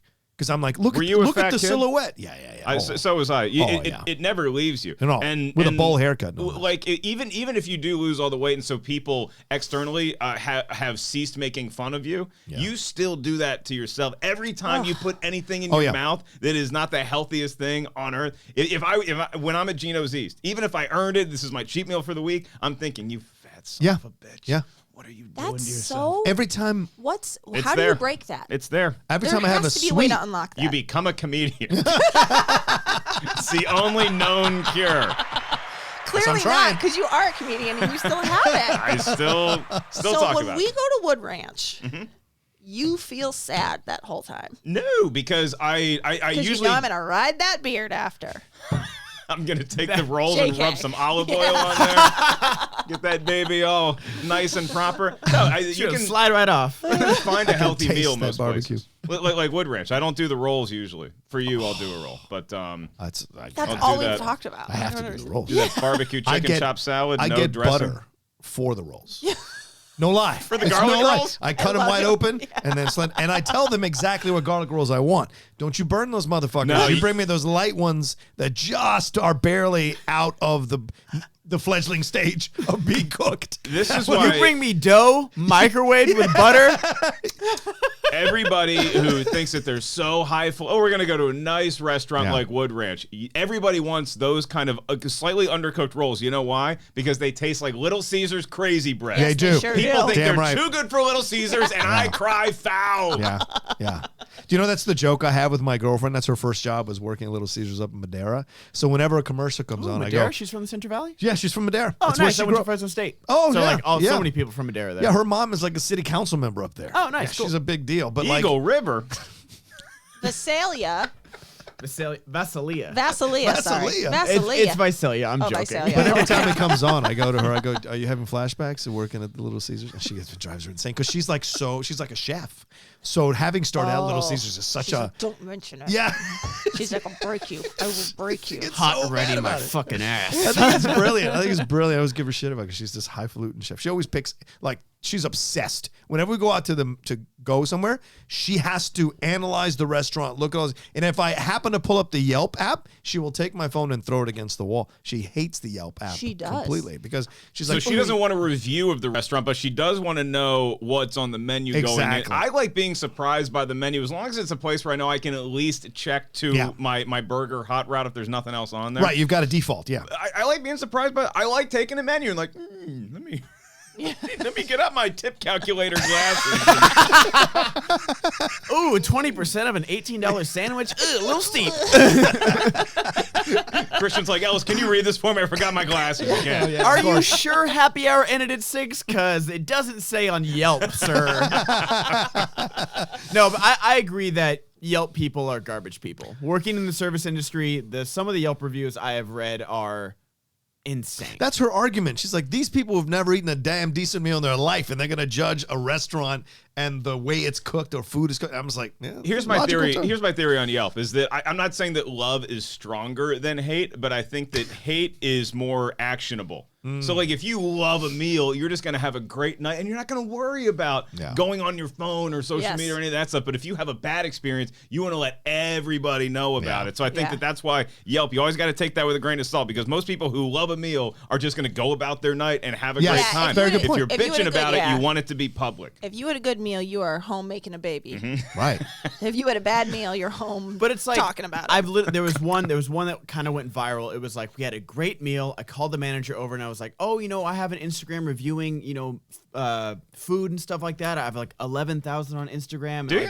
No. I was saying the Yelp reviewer. Oh, okay. The Yelp reviewer said this, and when we got the bill, everything was charged. They didn't comp anything, and I'm like, I'm an influencer, and gave him 1 star. What? Like, so I'm not talking about the people that are like, oh, like the service sucked, the food was undercooked. Like those things happen. I still feel you don't need to go to Yelp and bitch about it, but that kind of stuff is insane to me. It's like, oh, the meal was perfect, but the parking lot wasn't big enough. Yeah. It's like, oh, 1 star. It's like, what the fuck?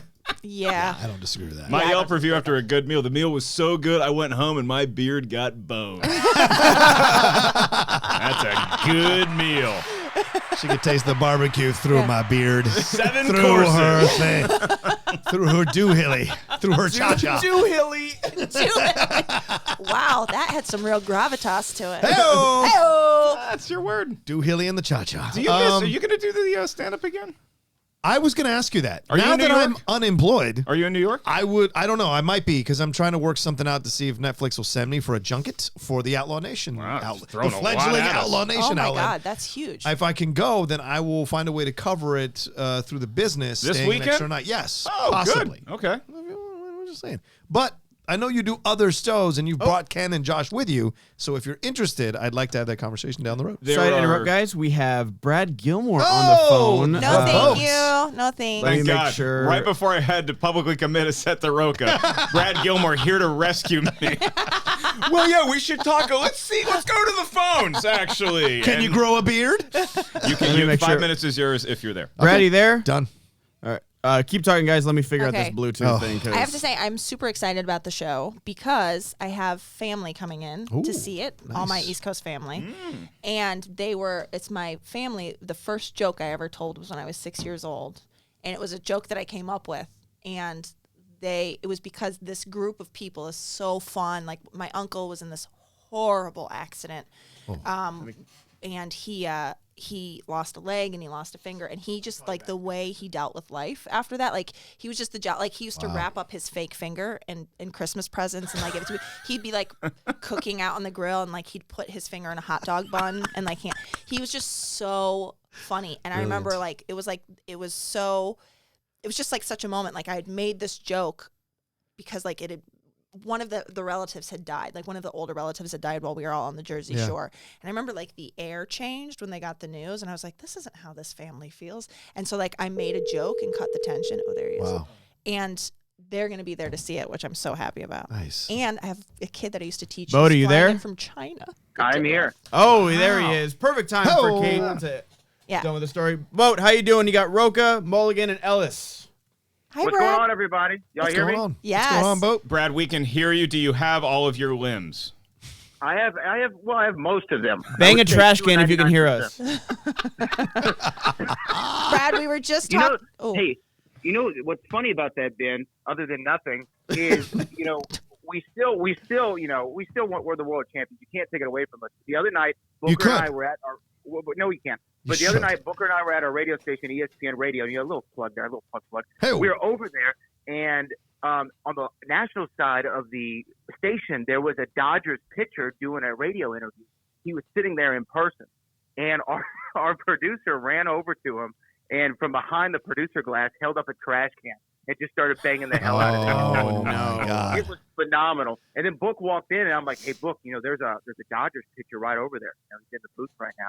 And Booker just kind of takes his jacket off, and he just has this muscle shirt on. He looks jacked. And he just goes, "Is he by himself?"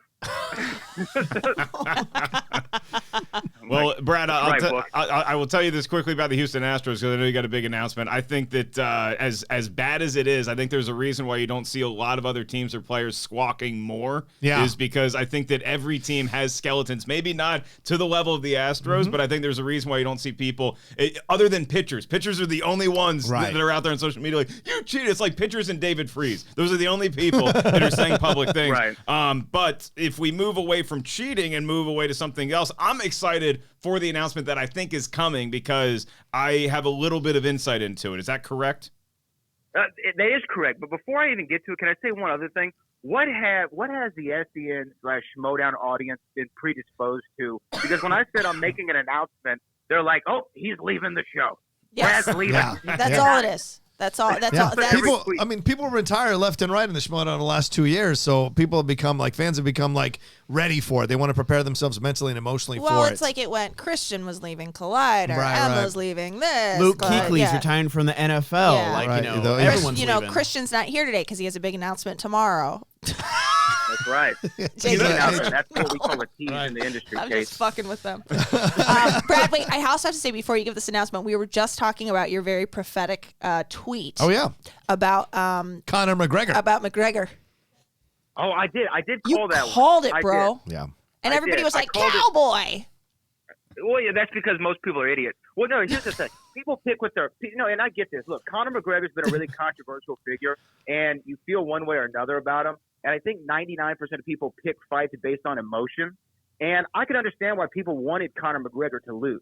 I mean, with that video that came of him punching the guy in the face and, all the antics, the allegations are out about him. But just when you looked at it from a fighting standpoint, it was an obvious win for Conor McGregor. Yeah, you and I think called it to a T. Yeah. This has been the first UFC fight that I really wish that I saw when I was 10 years old and my brother was 8, because if we saw this fight, there is no doubt we are in the backyard 5 minutes later trying to knock each other out with our shoulders. just doing the shoulder thing. I want to go up to somebody on the street and just try the shoulder thing and see what happens. It's never been done. It's never been done in a major fight. It's incredible. I feel like you and I can try this after. Sure. I don't think you like the result, but right, for the Patreon level tier of $15. Booker and I cover fights every single week, on our show, the Hall of Fame. And I've never seen somebody get beat the hell out of with a shoulder. Yeah. I've never seen that before. And, here's the other thing, though. I don't know. Conor McGregor looked great, but going forward, I don't know what the real path for him is, because we only saw him for 40 seconds against a guy who's had as many losses as he has wins, essentially. So I don't know if he's ready for the next level, Rocha. Do you think he's ready for Khabib? Do you think he's ready for Masvidal? I don't think anybody's ready for Khabib, to be honest with you. Because Khabib is a master submission artist, but Masvidal is possible because Diaz got some shots in on Masvidal, and certainly if Diaz can do it, McGregor can do it, and you can't discount the pressure. The pressure, Aldo, I rewatched the Aldo fight, 13 seconds that fight was, and compared it to this fight, it's the pressure of fighting Conor McGregor is a pressure you cannot even prepare for. You have no concept of it until you're in the ring with him. Not John Jones, not Cormier. No one brings the kind of attention and pressure and constant press that a fight with McGregor will bring. That can mess. Plus, you go, if Masvidal and I've got the BMF title, the baddest motherfucker on the planet, and I lose to McGregor, then what's my status? I immediately lose my entire status with one loss. While McGregor can go on because he's got that name. So that's where you have to factor that in as well. My thought is, I see that. But the other thing about Masvidal is he's never been finished in his career. No, he's never been knocked out. He's never been tapped out. Conor McGregor, that's how he gets the job done. So if the fight goes 5 rounds, you got to think about the gas. Right. We're not here to talk about fighting, are we? We can talk about fighting, we're here. We're here to have Kate take a picture of Rocha and I both passed out on the lawn, trying to do the shoulder. All right, Brad, you've got a big announcement. I'm really curious to see what it is because I honestly don't know. Let's do it. All right. Well, the thing that's been so cool, and the reason why I wanted to do this on SEN with the great community that we have is I don't think there's ever been a fan base, and I work around wrestling and all kinds of stuff. I don't think there's ever been a fan base as rabid and loyal as the Schmoedown community has been to me. Yeah. I mean, even since I've started, it's been 2 years that I've been around doing the show with Frank, who, by the way, is an absolute gem. That guy Frank is so good, and it's an honor to work with him and a privilege. But since we've been doing the show, I've seen just such an awesome response from the audience. And even, last week or whenever it was when I was going heel on everybody on Twitter, just playing around, even that was so much fun just to have the interplay. And that's why I wanted to make this announcement here on the show. I am really proud to announce that I am following in the footsteps of guys like Ken Knapsack or Jason Inman. And on April the 14th of 2020, I will be releasing my very first book about Back to the Future, which is my favorite film franchise. My favorite film franchise of all time is Back to the Future. And I've done a podcast for the last 5 years about it. And the great folks over there at Mango Publishing, we started getting into conversations with each other. And next thing you know, they said, we want you to write a book about Back to the Future. I said, I'd be honored to. So Back from the Future, a celebration of the greatest time travel story ever told, is available for pre-order right this second on Amazon and Barnes & Noble. That's and awesome. It's going to be released in hardcover in April. And I just wanted to, come on here and talk about it. Mark Ellis was blessed me with a little bit of a blurb for the book, and he read a little bit of the project. And I'm just excited because this has been my favorite franchise forever. And I still think it's the greatest pure trilogy of movies. Franchises just have 3 entries, no more, no less. I think Back to the Future competes with them all. And, my grandmother died in 2016 from Parkinson's disease. And I know Michael J. Fox and his work in Parkinson's has made me love these movies even harder. So it's really an honor for me to get to immortalize my thoughts and opinions about what I believe to be the greatest time travel story ever told. I'll tell you what, Brad, we're all so excited for you. I'm really happy that your special announcement when you said following in the footsteps of people like Ken Knapsack was not that you also are going to go into stand-up comedy, because I just don't have the time. I can't get that many people on one show. But the Back to the Future thing. I just got booted, didn't I? Get in line, Gilmore. It's going to get a tight 90 seconds. I'm a huge Back to the Future fan, too. And Brad will ratify this, is that when Brad first told me about the project, the first thing I said, I quoted Back to the Future. I was like, get out of town. I didn't know you did anything creative. I love doing that line to people. But no, he sent me a fair portion of the book. And look, to get me to read something, you really got to twist my arm, or you have to say it's about Back to the Future, because I think that Back to the Future, the first film, I think it's the most fun movie ever made. I think it might be the most entertaining movie that you could possibly put on a screen. I still get chills when he plugs in and he rips into Johnny Be Good after Earth Angel. I thought you meant at the beginning. It's the best when he's too loud for Huey Lewis. Yeah. Oh yeah, right, yeah. Even before that, there's so many great moments in that, and Brad's book does a really good job of highlighting the characters. It celebrates the overall fun of the trilogy, but he really gets in deep with some of the pathos of somebody like a Biff. And obviously Marty and Doc, and so it's a really well-rounded piece, and I'm so excited for everybody to check it out. I 100% co-sign what he said, and go pre-order it right now. You will not be disappointed. Yeah, Brad showed it to me when we were there at the award show last weekend, and I immediately went home and pre-ordered it. So I'm looking forward to it as well. That, no, of course, dude. And what Mark was saying about the book and what it is, I mean, there's been other books that are about the making of the trilogy. I mean, there's The Ultimate Visual History. There's We Don't Need Roads, which is a book by Cassine Gaines. They're all phenomenal books. So I wanted to go in a completely different way. I mean, I obviously I cover the making of the trilogy. I do some background information, but a lot of us diehard fans, we know a lot about that. So I wanted to get into things that haven't been covered. That's like the animated series, the ride, the comic books. I even have some chapters in the book called The Almanac, where I kind of rank the greatest inventions, the greatest looks of the time machine. I mean, all these kinds of things.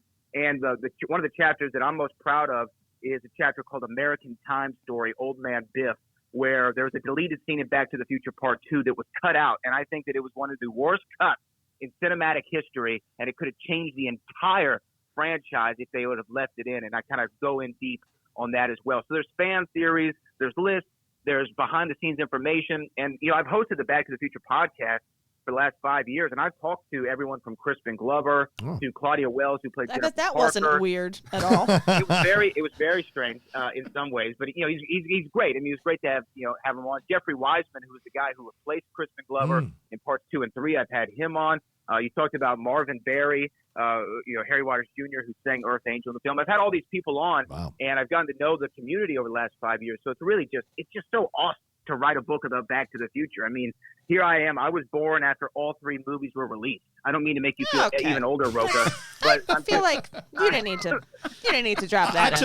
Brad, you're breaking up. Sorry, I took your mother to the first film, Brad. It didn't work out, but It's all good. It's all good. I wondered why I couldn't grow a beard either. Touche, my friend. Headlining in the New York Comedy Club, Brad Gilmore. Yeah, thank you.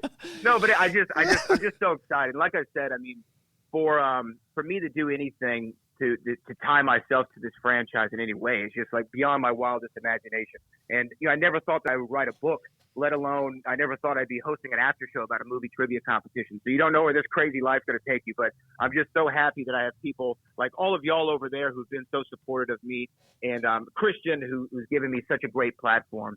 And I'm just excited to really let the people read this project, because this writing a book kind of sucks. Like, it's a really hard process.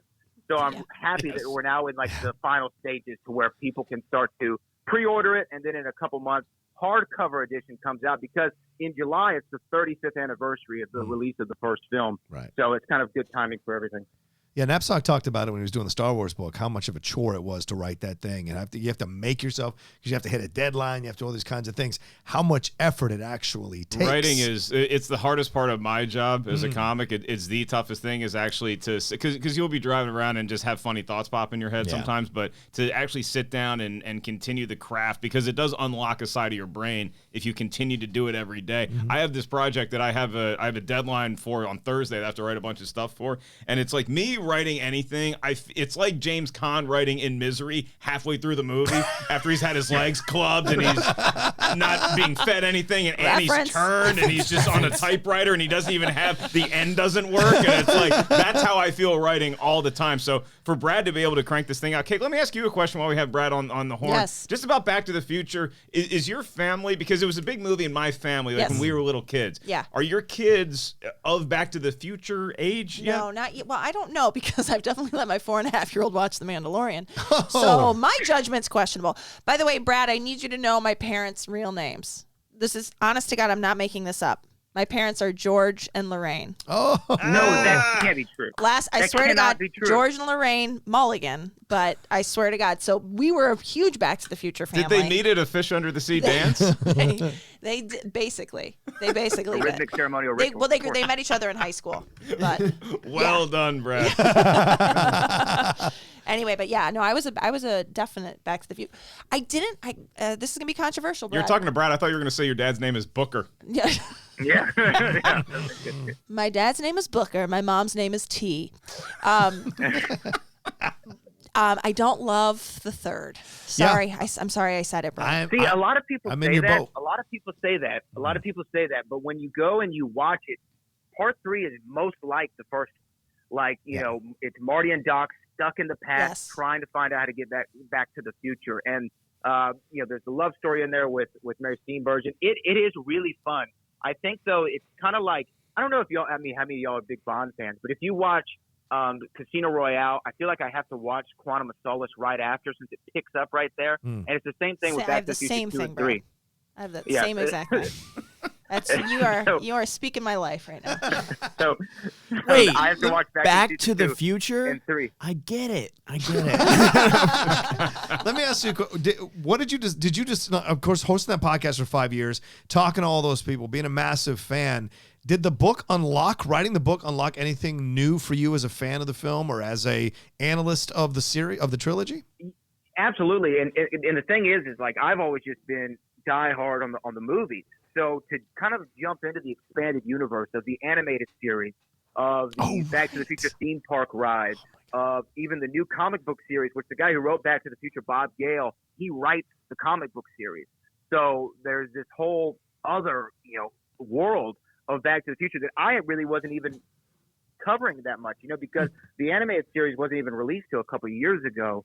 So I didn't grow up with it. I didn't know anything about it. And then to go in there and find out that, you know, Tom Wilson still reprised his role as Biff, or Mary Steenburgen plays, you know, Clara Clayton, and all these people. The guy who voiced Homer Simpson is the guy who voices Doc.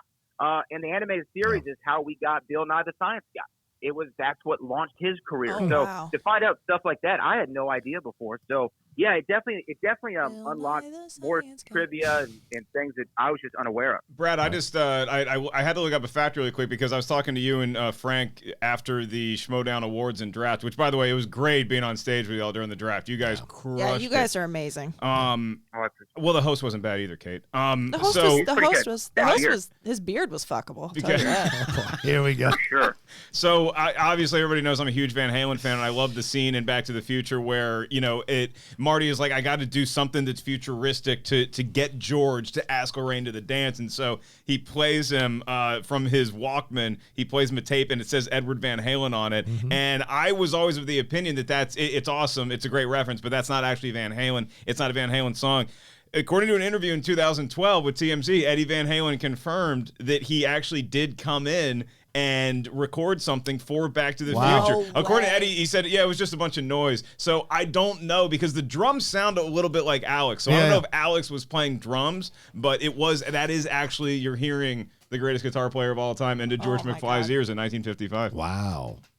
That's the greatest. Yeah, no, I mean, and that's the thing too. I mean, the movie, not only to have like, Eddie Van Halen just come in for that, but like, I mean, I don't know if there's a better 1980s movie song than The Power of Love, by Huey Lewis. And to have all, I mean, is there a better song than The Power of Love? I'm going to throw some nominees at you, but I think you might have just won it, because Danger Zone is up there. Danger Zone's up there. Kenny Loggins himself is Footloose is better than Power of Love. I'm sorry. No. Kenny Loggins, Footloose. You hear that song and you get up and you start to dance. Hey, you don't need no credit card, but you cannot be John Rocha to ride this train.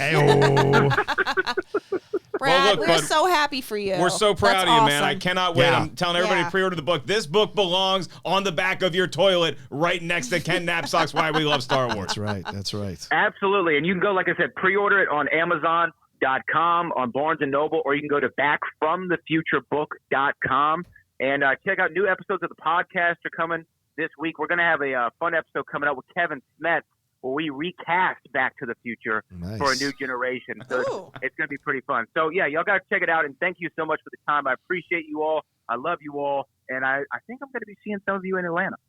Yeah. All right, get your 5 minutes ready. I'm doing stand-up in Atlanta, too.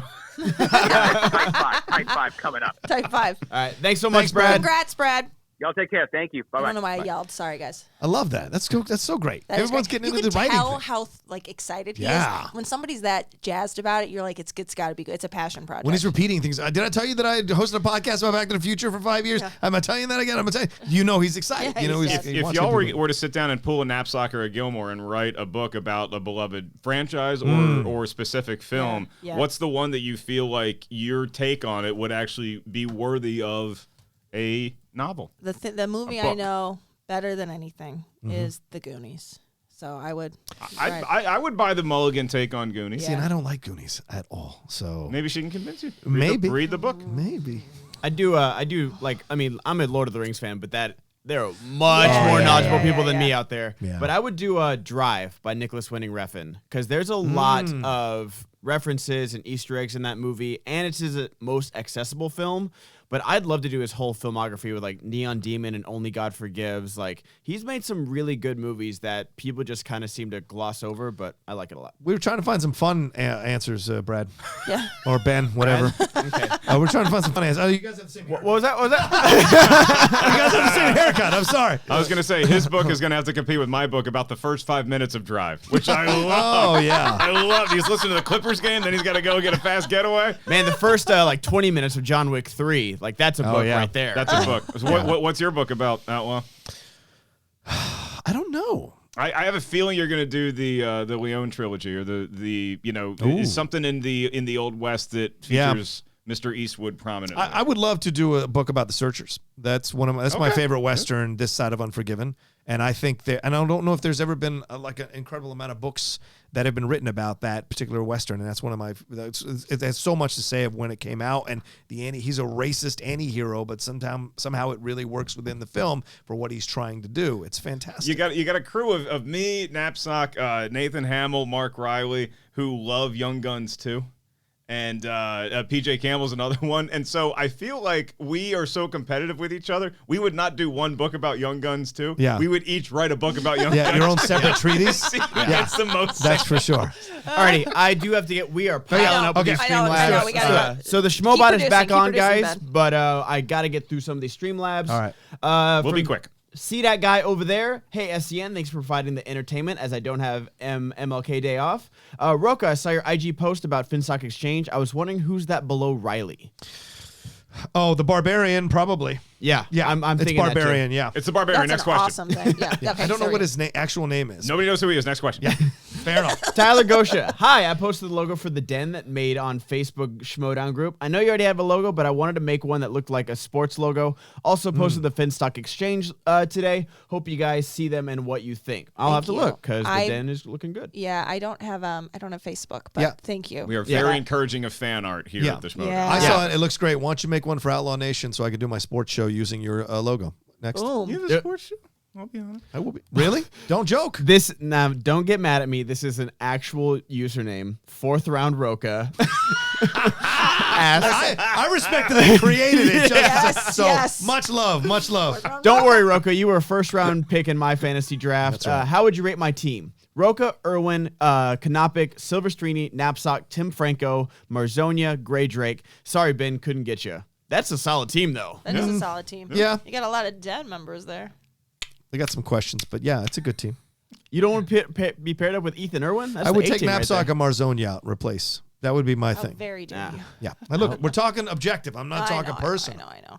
Alex hasn't played anything, and I don't know if Ken is up to fighting speed anymore. Oh, Yeah, Star Wars has changed. Yeah, Star Wars has changed. Plenty of seats. Rocha, on Facebook this weekend, you were talking about adding categories that were too niche to the Schmoedown. Yeah. What do you think about a grumpy old men movies category that asks questions about actors above a certain age? 70. I like it. Oh, I love Too niche? that. No, that's actually like that a perfect. lot. I have another thought it was just category gonna be for about the little movie. whiny bitches who are under 20 years old. We can do that who appear in movies. How about that? I was already in just if it was just about grumpy old men. The movies. Grumpy old men, Gone Fishing, Yeah. The Odd Couple, the remake of The Odd Couple. Let's do. I'll even throw Dennis the Menace in there. What's the What boat about one? Wild Hogs? Wild Hogs is in it. What's the boat one? Hogs would be a What's the great- boat one? Walter Matthau and Jack Gone Lemmon. Fishing. That's on the boat? Okay, all right. They don't fish on boats. Son I of think a it is, bitch. Look it up. I'm going to look it up. I don't All right, think you're right. Baby Argadillo. Chris has been challenged. I have to deal with 49ers fan. Oh, that was one of our Schmobots. Yeah. Hey, guys. This is from Egg Yoked. Hey, guys. Good to see Rocha on the show. The Watchmen and Man of Steel are my favorite DC movies. Is Zack Snyder done in Hollywood? Is there a chance that he will direct again, or more specifically, a Marvel movie? Thanks. He's in pre-production for a film right now. So he'll absolutely direct again. He's got a great legacy, and people feel sympathy for him for what happened to his daughter as well. So Is he in pre-production for that Revolutionary War 300 movie he was going to make? I think so. He said he wanted to make one that's Welcome back, Mark. Can't wait for this epic weekend. SEN Live Mark and Friends comedy show The After Party with lots of laughing, eating, and drinking in the Schmoedown Brooklyn 2 event. Need a ride from the airport? Let me know. Thank you so much, Haskell. Haskell, one of our Easy Ed. the managers of one of the take that mayors offer of the back. chat. Yeah.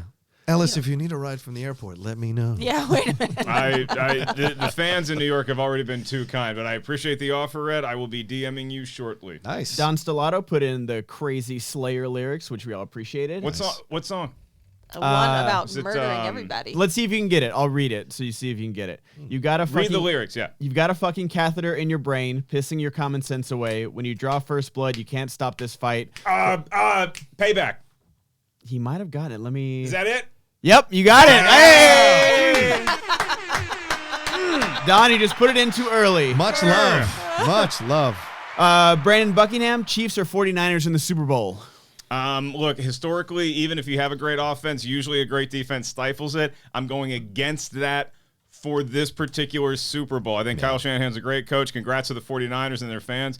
I just think that the Chiefs, they were down 24-0, and then they were down 10-0, and it's like they just Exactly do what not care Rocha said. about getting into a hole. So I think that they do light it up, unlike the greatest show on turf was able to do in a Super Bowl. Even when they won, they didn't light it up. I think this offense is just a little different. They're a little too tough. Patrick Mahomes is playing out of his mind again. That's the pick.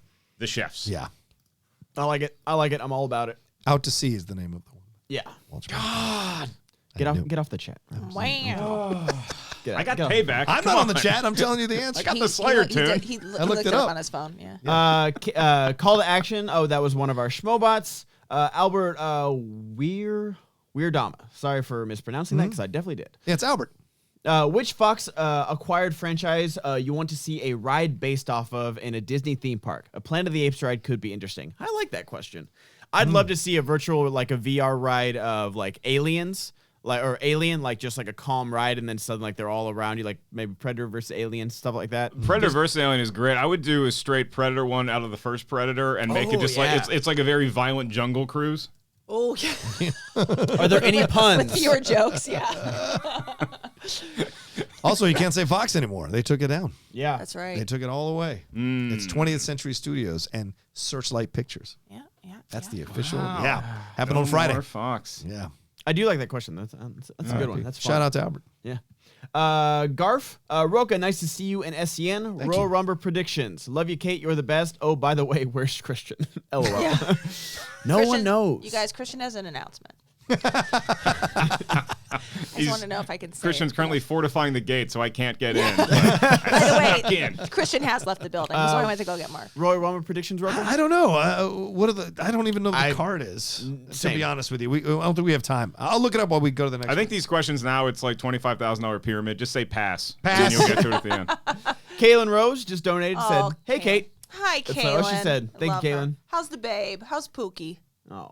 Wow. Don Stello confirmed that it was Slayer.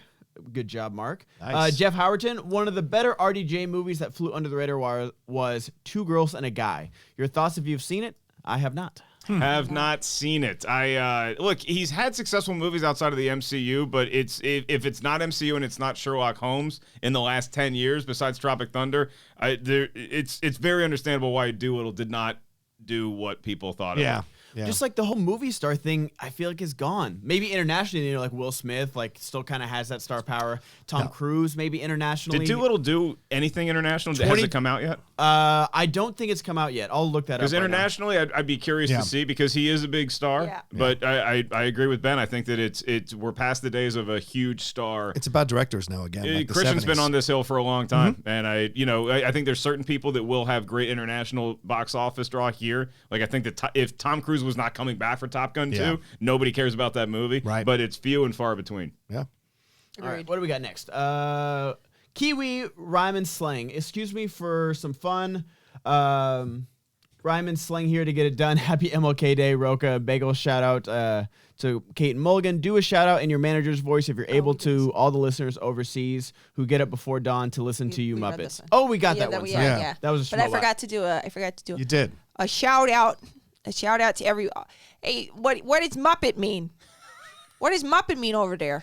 It's a derogatory term in Britain for Oh, someone well, who's a fuck fool. this guy then. Good. That's good. I The like Pod Stirrer with Bateman taking on assistant manager duties for the Finstock Exchange this weekend. Who decided that? Well, let me get through it. Okay. It's very big of Rocha to acknowledge Ben is the future of this league and has more clout. Cheers to Rocha for taking the back seat.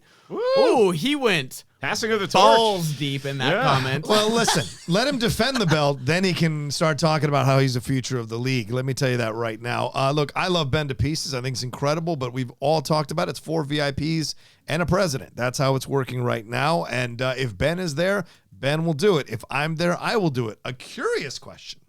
Because Finstock texted me and said, I want you to walk out, Dan, if you're in New York. So that's the official thing. But a curious question was... Spirit Airlines is like $100 to get to New York. Right, Spirit Airlines. Might as well just, I You'll don't know. be pedaling The yourself. Greyhound of the sky. Yeah, Might as well right on top of the plane. Yeah. The Greyhound of the skies. Worse. If Dan wins and plays Ben for the title, does Finstock walk out Ben and do I walk out Dan? That's the thing. Oh, yeah. Do I manage Dan while he manages Ben? That will be interesting. Splintered faction Yeah. already Yeah. early in this That's young interesting. season 7. House of Cards. You love to see it. Don Stello, I think we missed this one. This was probably when the Schmoebot was off. Okay. What do you care what I think anyways? I don't give a crap if you covered yourself in peanut butter and had 15 hooker gangbang. Who said this quote in Saw 2004? Oh. I've never seen a Saw movie. Neither have I. I hear I'd really like the first one. Yeah? But Yeah, the I first just one- have not I done like it. the First first Saw. one. I don't. I say Danny Glover just because I'd like to see him say I'm going to say something like Carrie Elways. Isn't he I was in gonna. it? Yeah, Yeah, he he's- is. I think. Yeah. I think. that. Yeah, Carrie O was. I'll take the other one known actor, and that's Lee Winnell, who's the writer yeah. of the movie as well. Yeah, that makes sense. All right, so Don hopefully gives us the answer. Don, Yeah, we'll just, I thought that was another Slayer lyric. I'm like, is that Season in the Abyss? What is that? Nico Suave Rigoli. By the way, tonight's hashtag trivia for Thon 2 match is Champ versus Champ, wrestling debate exhibition between myself and Andrew Hayes with Schmoedown IG champ Kevin Smets as a special guest judge. Hey, Tune in tonight at Smets is 5:30 everywhere. Eastern Standard Time on the TMG Entertainment YouTube channel. Lock Donate. it down. Nice. Thank you so much, Nico, and definitely check out his stuff. Jay Scotty for real. Sounds like someone's got a case of the Mondays. Propane or charcoal? Trick question. Big Mike Judge fan here. What's the best piece of entertainment he's created? Beavis and Butthead, Office Space, King of the Hill, Idiocracy, Seth MacFarlane, or Mike Judge? Wow, that's a lot. Okay, so if we're going Mike Judge yes, first, Yeah. Mike Judge first. what's the Kate Mulligan answer for Mike Judge's art? Oh, his art. Because doesn't he have something to do with, no, I'm about to make myself look like the actual idiot I am. You can pass, and then we'll go I'll to Rocha pass. I'll first. pass. I need to check something. Okay. Rocha? Okay, yeah. Mike Okay, here. Judge, Yeah. Nacho Libre. Wow. He wrote it, and I think he directed it. Oh, wow. Yeah. Okay. I'll I'm going to say say Nacho that I think Office Space is one of the singular pieces of brilliance that we've ever seen True. in cinema history. And I'm taking Beavis and Butthead for the single most important thing that he's done. Beavis and Butthead changed, certainly my life, maybe not for the better, but it changed it. And it was such a cultural touchstone when it came out. And to this day, there's just, you can do the laugh and people instantly know what you're talking about, and just some brilliant moments of comedy in that. Brilliantly subversive show, masquerading as a couple of idiots. Fire. Yeah. There's so Silicon Valley. I was literally going to say Silicon Valley, and then I'm like, am I wrong? I don't know why I loved Silicon Valley. That's Mike Judge. Oh, no. Mike Judge does that? Yeah. Wow.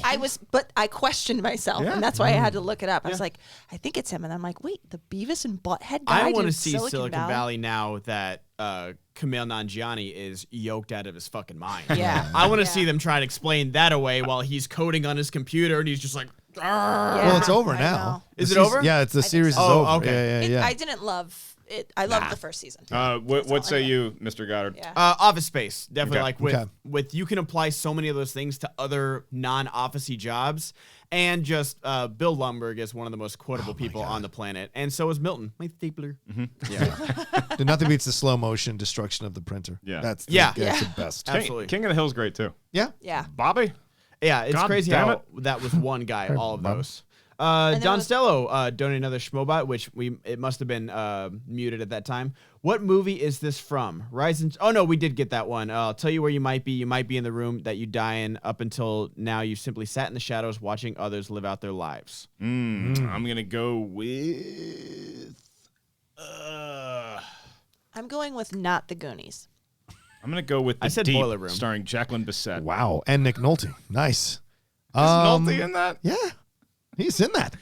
God, put on a different color shirt, Jacqueline. God damn it, it's treasure down there. We wear a white shirt in the water, we can see everything. Reggie, I said there's treasure down there. Rocha, what's your guess? Sit in the room watching other people's lives. What's the one that Spike Lee redid? Old Boy. Might be Old Boy. Oh, okay. I can see that. That movie was terrible, though. The remake was, yeah. Oh, the remake. Yeah, the original is was amazing. incredible. Okay, where are we at? Rahit Raj, sorry about that. I consume U.S. pop culture all the time and love it, but I agree with Rocha that British shows are better written, especially true crime. I also feel U.S. shows talk in superlatives. Do you also feel that way? Yep. Yes. What are superlatives? It's the thing I was talking about. Like superlatives are. It's the best ever. It's the ever. Oh, It's, right, it's like yeah. when it's like a overarching.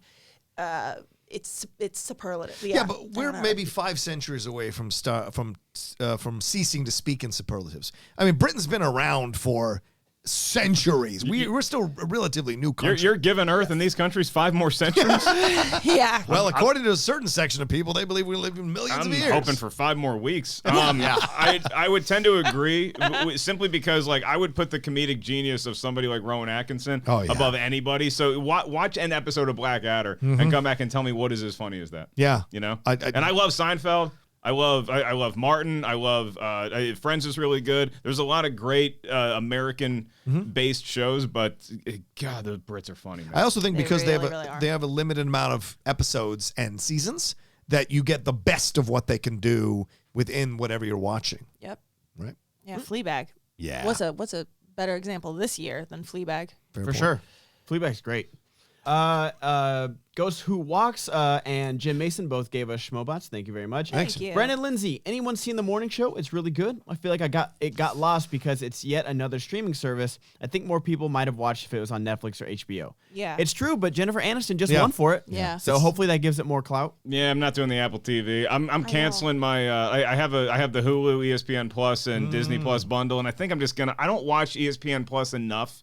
Like, because I watch ESPN, I pay for the cable because I prefer the live sports. The documentaries are great, but I'll catch them occasionally on one of ESPN's cable channels. So I might just do it's $12.99 a month and whatever Apple TV is going to cost. I don't need that shit in my head. I'm writing a book now.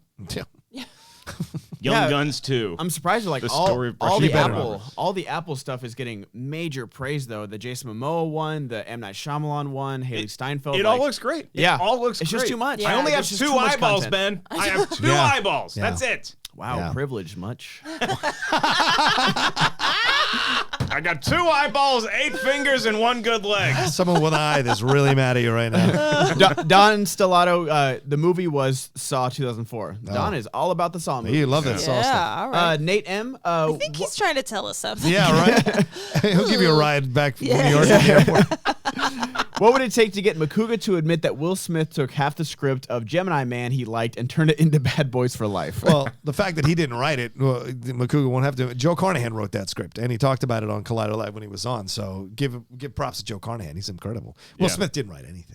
Congrats to Bad Boys and to the entire Makuga family. I know that they're so that movie made $70 million opening weekend, and I read a stat on my way here at Box Office Mojo. $45 million of those dollars came from Pittsburgh.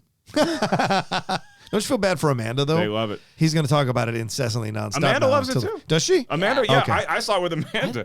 Really? I went on a date with Makuga's wife to go see Bad Boys for Life. Everybody's about that beard. Everybody loves the beard. Bring it on, Josh Eakins. Anybody got a heart out today? I can hang out for a little bit. Okay, we just got a lot of these Streamlabs. So Okay. I appreciate all of them, guys, but let me get through them. No more super chats, no more Streamlabs. Let me get through these. One word answers, team. Just do it. No. No, we appreciate every donation. We We sure want do. to thoroughly answer them. That's why I'm having these fuckers stay late. Oh. Don Bescher, Rocha, who wins the men and women's Royal Rumble? Did you find anything out about that? Drew McIntyre and Alexa Bliss. There you go. I'm going Mr. T and Red Sonja. I'm going to go with Ellis. Thank you. Kate, what about you? George and Lorraine Mulligan. You see, Kate? You put your mind to something, you can accomplish anything. Maya. The K Wolf. I love that line. The K Wolf. Hey guys, loving the show. Rocha, you'll get this one if Schmoedown comes to Detroit. Push for a match against the Den because Lions can't win here. Hashtag Exchange. Ouch. Was that a shot against us or your the own Lions? The Detroit Lions, yeah. I wonder how that joke, like if Rocha's on stage talking trash in a Detroit audience, I wonder how that joke lands. Yeah. I would know? land outside the club, probably. They'd rush the stage and throw me out. I pitched this before when I was on Collider once. I think you're gonna love this. Dickie has a script that he wrote with his partner called Franchise Mode, and it's the guy that a guy wins Madden with the Detroit Lions, and then they hire him as the Lions head coach because they're like, he made the Lions win I on love Madden. that. Isn't that a great script? Can't do any worse. My history in Detroit, real quick, because I worked the Mark Ridley's Comedy Castle there. And it's a great club, and so you can make fun of the Lions. I'm already in their good graces because I mentioned that I drive a Ford Fusion, and the whole place goes crazy. But you can make fun of the Lions. You do not tarnish the reputation, and why would you, of Barry Sanders? Barry Sanders is the one holy God. no. Everybody else on the Lions you can make fun of. Yes, yeah. Oh, How is that for a one-word answer from us? My history of Detroit. We should do one-word story answer where we answer a question, but everybody gets. Oh, you're one not word doing that statement.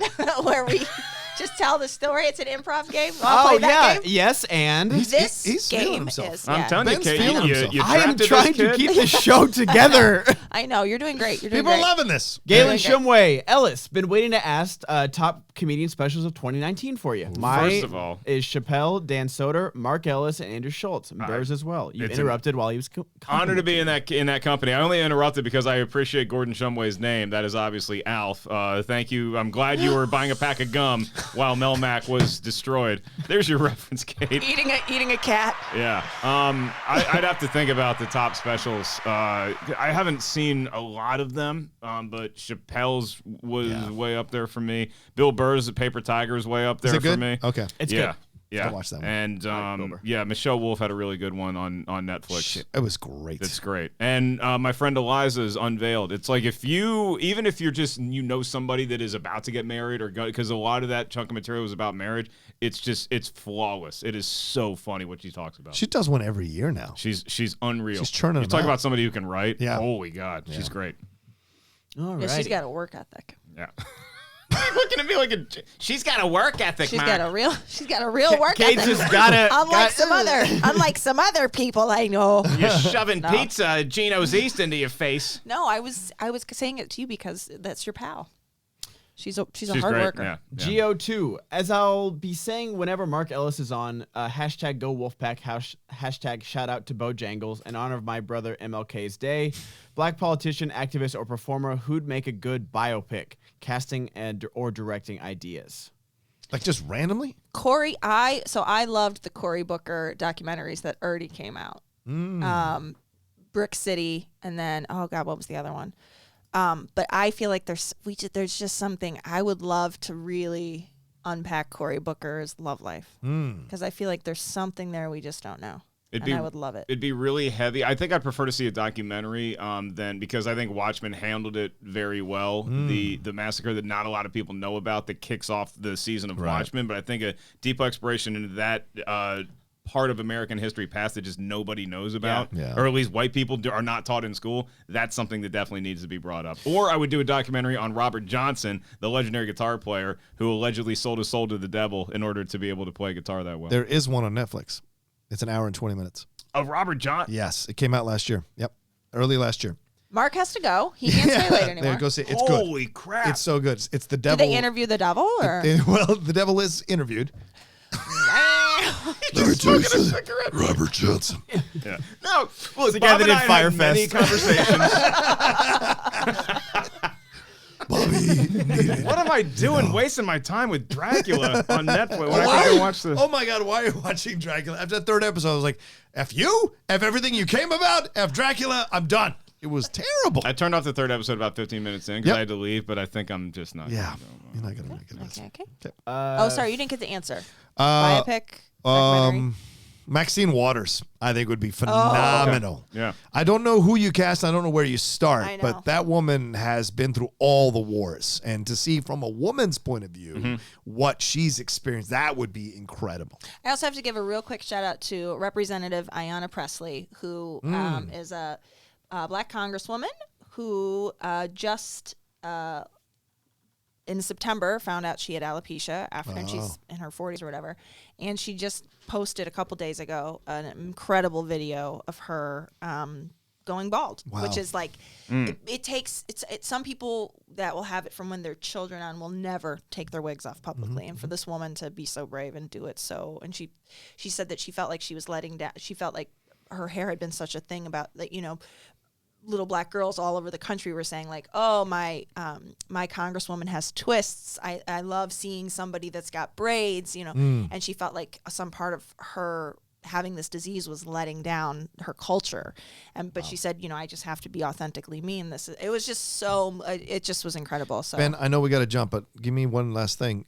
Did you know that Mike Nichols had alopecia? Yes. And I had the new biography. I interviewed the two guys who wrote it. Yeah. And they talk about all about how he from when he was a kid. Yep. He had a different wig every day, and he actually had different lengths of the wig, so that people would dilute it to make it think that he got a haircut. Wow. People It was don't know that that, deep. yes. And his eyebrows as well. I was going to say the eyebrows. Yes. He did. Yes. He put it on. He put them on every day. Yep. Yeah. Insane. Yeah. That's crazy. Okay. Sorry. No, you're good. You can accomplish things with alopecia is what I'm trying to say. Yes. This screen name. Oh my God. Squirt till it hurt. Okay. The He Velocipaster could be talking about Capri Sun. Okay. It's all relax. Those Kool-Aid Squeeze-Its, you remember those? Those pure sugar Why were we water. allowed to drink those? Oh my Kool-Aid, God. Kool-Aid Cool Bursts, and then Yes. Squeeze It was its own thing. Yeah. Yes, why were we allowed that, Goddard? Yeah. The Velocipaster, a movie about a church pastor who gains powers to transform into a dinosaur, convinced by a prostitute to use the power for good, is sitting at 70% by critics on Rotten Tomatoes. What? Joker is sitting at 69%. The Academy got it wrong. The Velocipaster. I gotta clap for that donation. That's amazing. I'm going to find that movie. Sounds I know, fair. the Velocipaster. That's like I'm jealous that I didn't come up with that. Oh my God. John 3:16 says, That was the most dad fucking joke ever. I will go back and timestamp that for everybody. He died for your sins. And if you want to see that live on stage this weekend, donate to John Rocha's Venmo. Get him to New York City. Spirit Air, baby. Let's do We'll even buy him a standing room only ticket. Spirit Air. Not Spirit Air. I'm running under the seats. Oh my Lord God. Okay. We're gonna be until 1. Yeah. Mark, this is definitely a Schmoebot that got muted. Kate, thank you. I hate how literally was changed, the word literally. Thank you. We now have no way to say, no, really, it actually happened. If a tornado was to sweep up animals, I'd always wanted to say, it's literally raining cats and dogs, but that dream is done. Where are you on the Oxford comma? Thank you. I appreciate you being on my side. Oh, on look that who's one. back. It's Squirt Till It Hurt. Ew. Yes. I want to stick my Doolittle in your Dohilly. Thanks for the pickup line, Rocha. I'll be sure to credit you when it works. You're doing wrong. You're sticking your doohilly in the cha-cha. That's what you're doing. Oh. Again, he could be talking about Capri Sun. You had That's to fair. really puncture the right. I remember my buddy vividly to this day. He was at lunch one day and he just got so pissed off at Capri Sun. He flipped it over and he just nailed the straw in the bottom of We the started pouch and he drinking just that way drank too. it upside down. Yep. All right. We used to do that all the time. Yeah. You can't put it down that way, but you just gotta. Yeah, It was early binge commitment. drinking. It's a chug. Yeah. It's a chug at It's a that chug. point. You're doing Edward 40 hands with Capri Suns. Kaylin Rose is back. If I write a book about a movie, it would have to be about Titanic. Rocha, I've been waiting for years for the Titanic episode of The Cinephiles. Oh, yeah. I'm sure we'll get to it. I saw Titanic in the theater 9 times when it came out. It Wow. deserves the love Because- it was there for like 6 months. It Yeah. was in theaters Yeah. for The 6 months. technical It was like a achievement, Broadway play. the Yeah. technical achievement of that film, the fact that he Yeah. built a Titanic that is 9/10 the size of the actual Titanic. Imagine the hubris of a director to do that. I need to the studio. I need to build this Hey, crew. almost life-size version of this You're thing. doing an awesome job. Rocha super as usual. Mark, your calves make a grown man cry. Kate. My salt and pepper beard just grew in today. Thank you, You're Poosh. going to be having a lot of appointments on your Yeah, calendar. I Kate. know. I know. Meanwhile, my husband's 2006, like, here we come. Why are you gonna fuck someone else? You don't even fuck me anymore. Hey, honey, it's just his beard. Just this Yeah, beard. just hopping on. I'm not Hopping cheating. off. My beard is cheating. Dave Chandler, through Super Chat, throwing some support your ways. Thank you so much, Dave. I appreciate it. It's cheating if you get satisfied? Jesus Christ. I don't know. What if she gets yes? If he goes down on her, but there's no actual sex, Yes. is it cheating? Yeah. Yeah. Yeah. Okay. Yeah, there's Yeah, you there's can't. a physical barrier, honey, that I think But if most couples if she respect. finishes, just gets off and goes home, is it cheating? Yes. Yeah. I don't want Okay. anyone near his lips or his hips. Oh, fair enough. Okay. That's Yeah. a good clean way to Yeah, put it. yeah. You hear that? Squirt till it hurt. It's a nice clean PG So way. if he I'm went sorry, to a I was just talking prostitute, about is a that Capri cheating? Sun. Yeah. Weird. Yeah. What do you? I think the thing that's tricky is porn cheating, and I would say no. Porn is not cheating. I would say porn is not cheating. I'm gonna say, But I think that if you have an unhealthy addiction Yes, to porn, certainly. there is something you need to assess. sounds like you and your lady have more to talk about than just Little I know. Caesars. What do you mean? Yeah. No, we don't. I would never. But But you're You just confused asked about if you're you can confused go to about a prostitute, and is that cheating or not? Well, I guess I'm just But it talking was for other people. Saturday. Yeah. Look, Yeah. no one has the love we have. We found that one in a lifetime love. Not everyone has that. I love carrots So- a lot. Yeah, well, fair enough. But A lot. I wash them. There are other people clean them. who get in these marriages and they're stuck in these marriages, but like they still love the person, but they're just not in love with the person. So like if they go and like get their needs met in a certain way, is that cheating if it's just getting your needs met? Because it's glorified masturbation. Even just masturbate. Yeah. Just this conversation alone, I am so excited to just go home to my 75-inch TV. Same. I'm ready. Okay, let's get through these. Ben and I, single for life. We crossed the line now. I was Squirt till it hurt wasn't crossing the line, but this is? All right. No, All right, you have some prudes. interesting stuff there. I actually would like to talk about that. Yes. Some point. Yes, on a separate show. On the next Yes, one-on-one. Yeah. On the next one-on-one. I need water. John Rocha and Squirt Till It Hurt will sit down and talk about what really matters. Yeah. Rocha's like at a congressional hearing. Can you visit a prostitute? Is it cheating? No more questions. Get him off the stand. We need a recess now. Define is. Stephen Friedrich. If there was a Schmoedown question, where the answer was California and they spelled it California with a K, would it be correct answer? It would be if it's about the movie California that Brad Pitt was in with Juliette Lewis. Yes. Other than that, no. Which is why David O. Russell was not the right answer. I made the ruling. Hi, I'm Mark Ellis, and I'm here to talk to you about punctuation and spelling in the Schmoedown. If the answer was the movie California and they spelled it with a C, Not the right answer. Not the right answer. yes, it is. It isn't. I can't penalize for spelling. I can't penalize for spelling. How can you penalize for punctuation? JTE wrote Geppetto and misspelled every letter, but we still knew it was Geppetto. So if they got Pursuit of Happiness but didn't put the Y, would that count? Yeah, it's spelling. I wrote Jane Fonda, and because you couldn't read it, you guys couldn't read it, it didn't get counted. Okay, first of all, I was on the road in Omaha, You are. Nebraska. I'm sorry. I meant you as the schmoes. Yeah, is that what I meant? maybe you do like me ruling your cases once in a while. Okay. I do. Pac-Man Dwayne. Hey, guys. I know Mark and John from the D.C. Area. Have you ever tried Mambo sauce? It's a D.C. sauce that we put on almost everything. If not, get a P.O. box. I'll send you some. No. I have not tried Not it. tried Mambo sauce. Mambo sauce. Yeah. Okay, It's Pac-Man. good on everything. All right. I'll take it. Yeah, Dwayne. Justin, Is it cheating if I use mustard instead of Mambo sauce on my burger? To be fair, I asked that in an intelligent way. Is it cheating?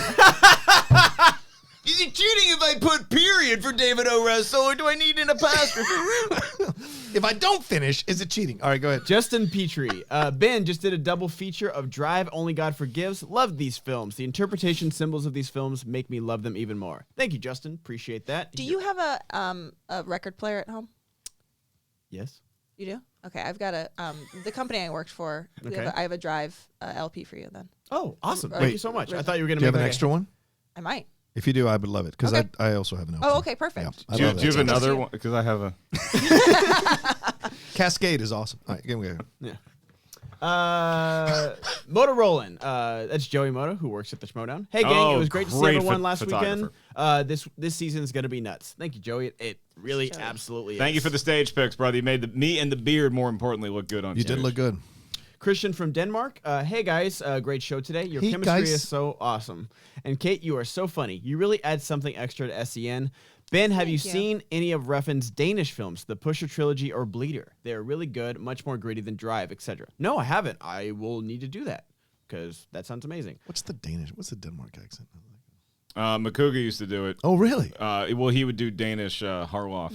Danish Christian Harloff. Yeah. Did he do it? Was that the correct accent though, or was it just nobody knows, Because yeah. I think we all sort of believe we're just sort of like it's like a vague Russian for everything that's not like British. You know what I mean? You should see like- the Pusher Trilogy. I don't know. That's Swedish. Yeah. Anyway, go ahead. Yeah. I know Swedish. That's It was a good effort. Yeah. Bleeder? A German, yeah. I think he would do You're like the a guy from German Frozen? accent. Yeah. Everything I know about the Swedish accent is from Wayne's World, too. And the Jürgen Kjörgen.